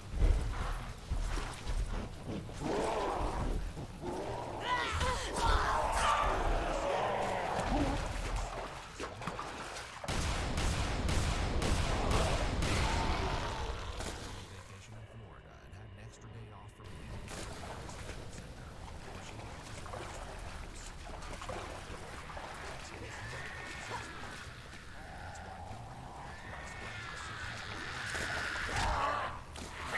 You just can't get enough.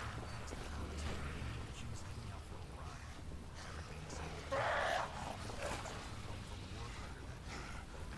Santa's car and personal belongings were still at home, but she was nowhere to be found. The worried boyfriend started calling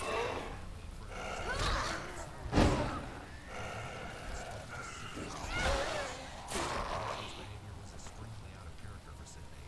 Alex called the police right away.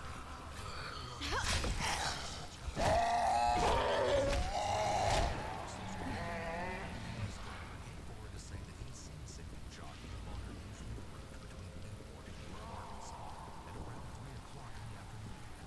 However, as there was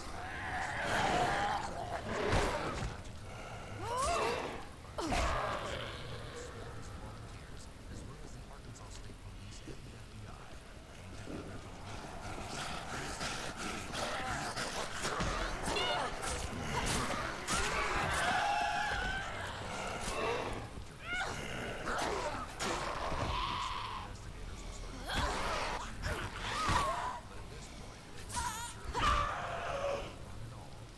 Sure, her boyfriend said she had planned to go for a run, but that didn't mean it actually happened. Not to mention, the only person who claimed to have seen her was the UPS driver, and we all know that witness statements aren't always the most reliable. Then, in what appeared to be a stroke of luck, another witness named Quake Llewellyn came forward to tell police that he had also seen Sydney that day. Quake said he hardly knew Sydney, but felt confident that he had seen her jogging along the same route. What do we got here?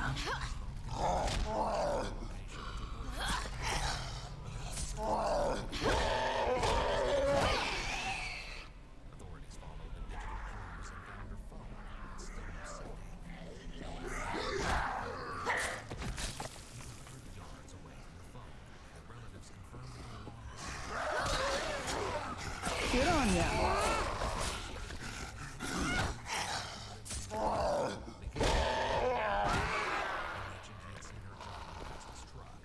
Quake was an award-winning farmer and a well-known member of the community, so it came as no surprise that he seemed eager to help in the investigation and was among the searchers. Still, according to his statement, Quake was the last known person to see Sydney before she vanished, so they requested a search of his truck as a formality, you know, to clear his name of any suspicion. Quake agreed to the search, but absolutely no one was prepared for what came next. The Arkansas State Police Sergeant commented that during the search of Quake's GMC Sierra pickup truck, agents located what appeared to be blood inside the cracks of the tailgate and on the tailgate. The discovery was shocking, to say the very least, but it didn't necessarily mean he had This guy was well-liked and part of an incredibly prominent farming family, so it seemed unfathomable that he might have done something to Sydney. Nevertheless, investigators had to follow the lead, so they also searched Quake's phone. What they found sent a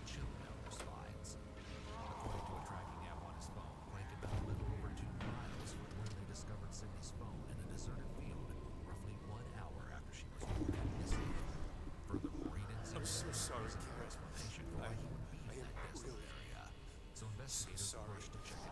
I know I haven't always been there for you and Jakey. I know I haven't been the best husband or father. I know you told me I'm always on the road, always working on the next story. And a surprise. You're right. But I'm recording this for you. And I'm hoping someone will find it because I don't think I have much time. I'm hiding in the back of a small store. They don't know I'm here. I can hear them. They're looking for me. Jacob, I'm sorry I won't be there for you.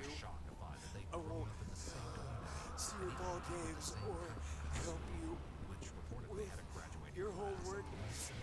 Not that I was very good at that. Oh, fuck. So while it didn't sound like they were best friends or anything, he certainly didn't know the way that he initially led on. Then, just hours after Sydney's body was found, they broke down under the mounting pressure. Bloody wanker!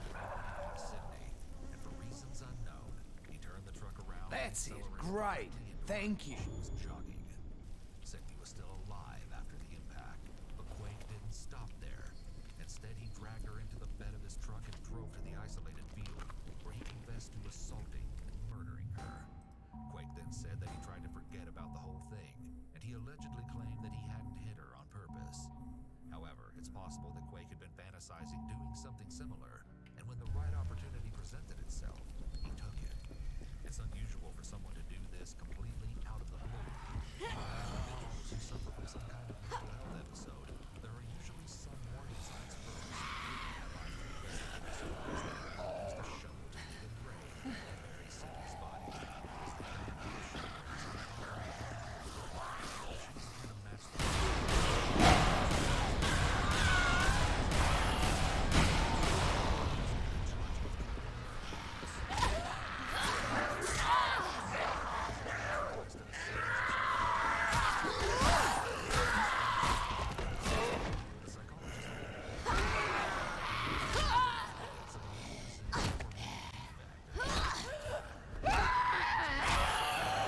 disturbing comment made by Quake during the evaluation, in which he stated he had tried messing with Sydney's body in her bed while she was still in the bed of his truck. Quake's attorneys cut him off before he could elaborate on this disturbing detail. While it's unknown if Quake had any prior history of violent behavior, given the nature of this crime, it does seem likely. He appeared to carry out this crime impulsively, which I think most sociopaths.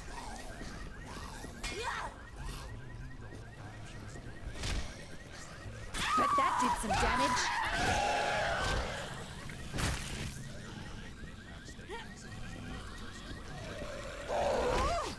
Can do this.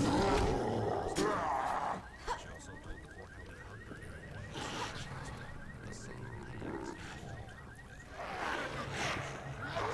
Charges, but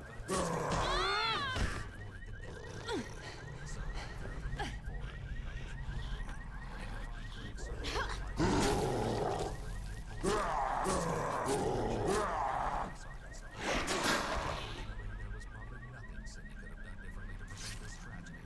It's unclear if Quake had been watching Sydney for some time and knew her running route, or whether the attack that day was more spontaneous. Changing up your running routes instead of sticking to a noticeable pattern could potentially make you less likely to be a target. However, one of the biggest safety tips is to enlist a friend or partner to be your running buddy. Now, let's get to our final twisted true crime case.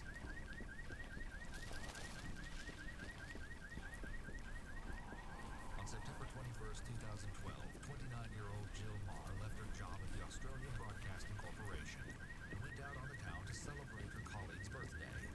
Nothing seemed out of the ordinary as she said her goodbyes after celebrating the birthday and began the 5-minute walk back to her flat into the night.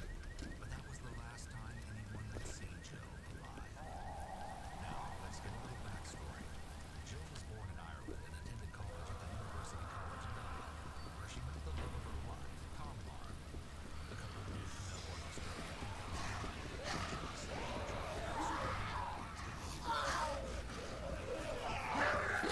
weapons naked.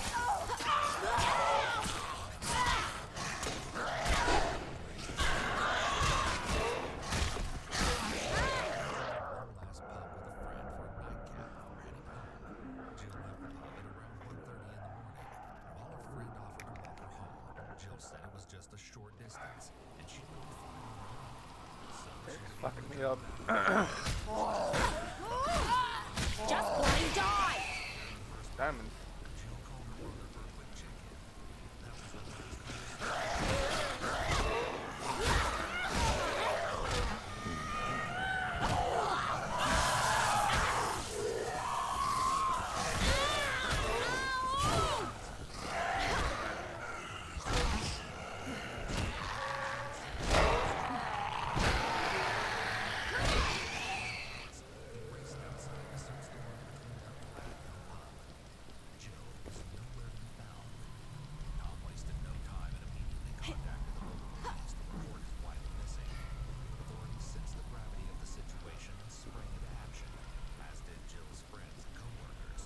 Do you have Mother Helen's recording?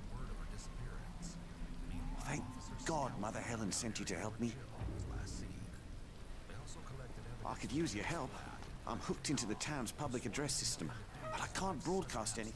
You think you could help me with it? Yeah. We can't broadcast if the loudspeakers aren't activated, right? Alright. 3 o'clock. I'm gonna log off. Streaming for 3 hours now. I'm very tired. Thank you everybody for watching. I hope you all have a good night. Bye bye. Exact street the previous days. Furthermore, all of Jill's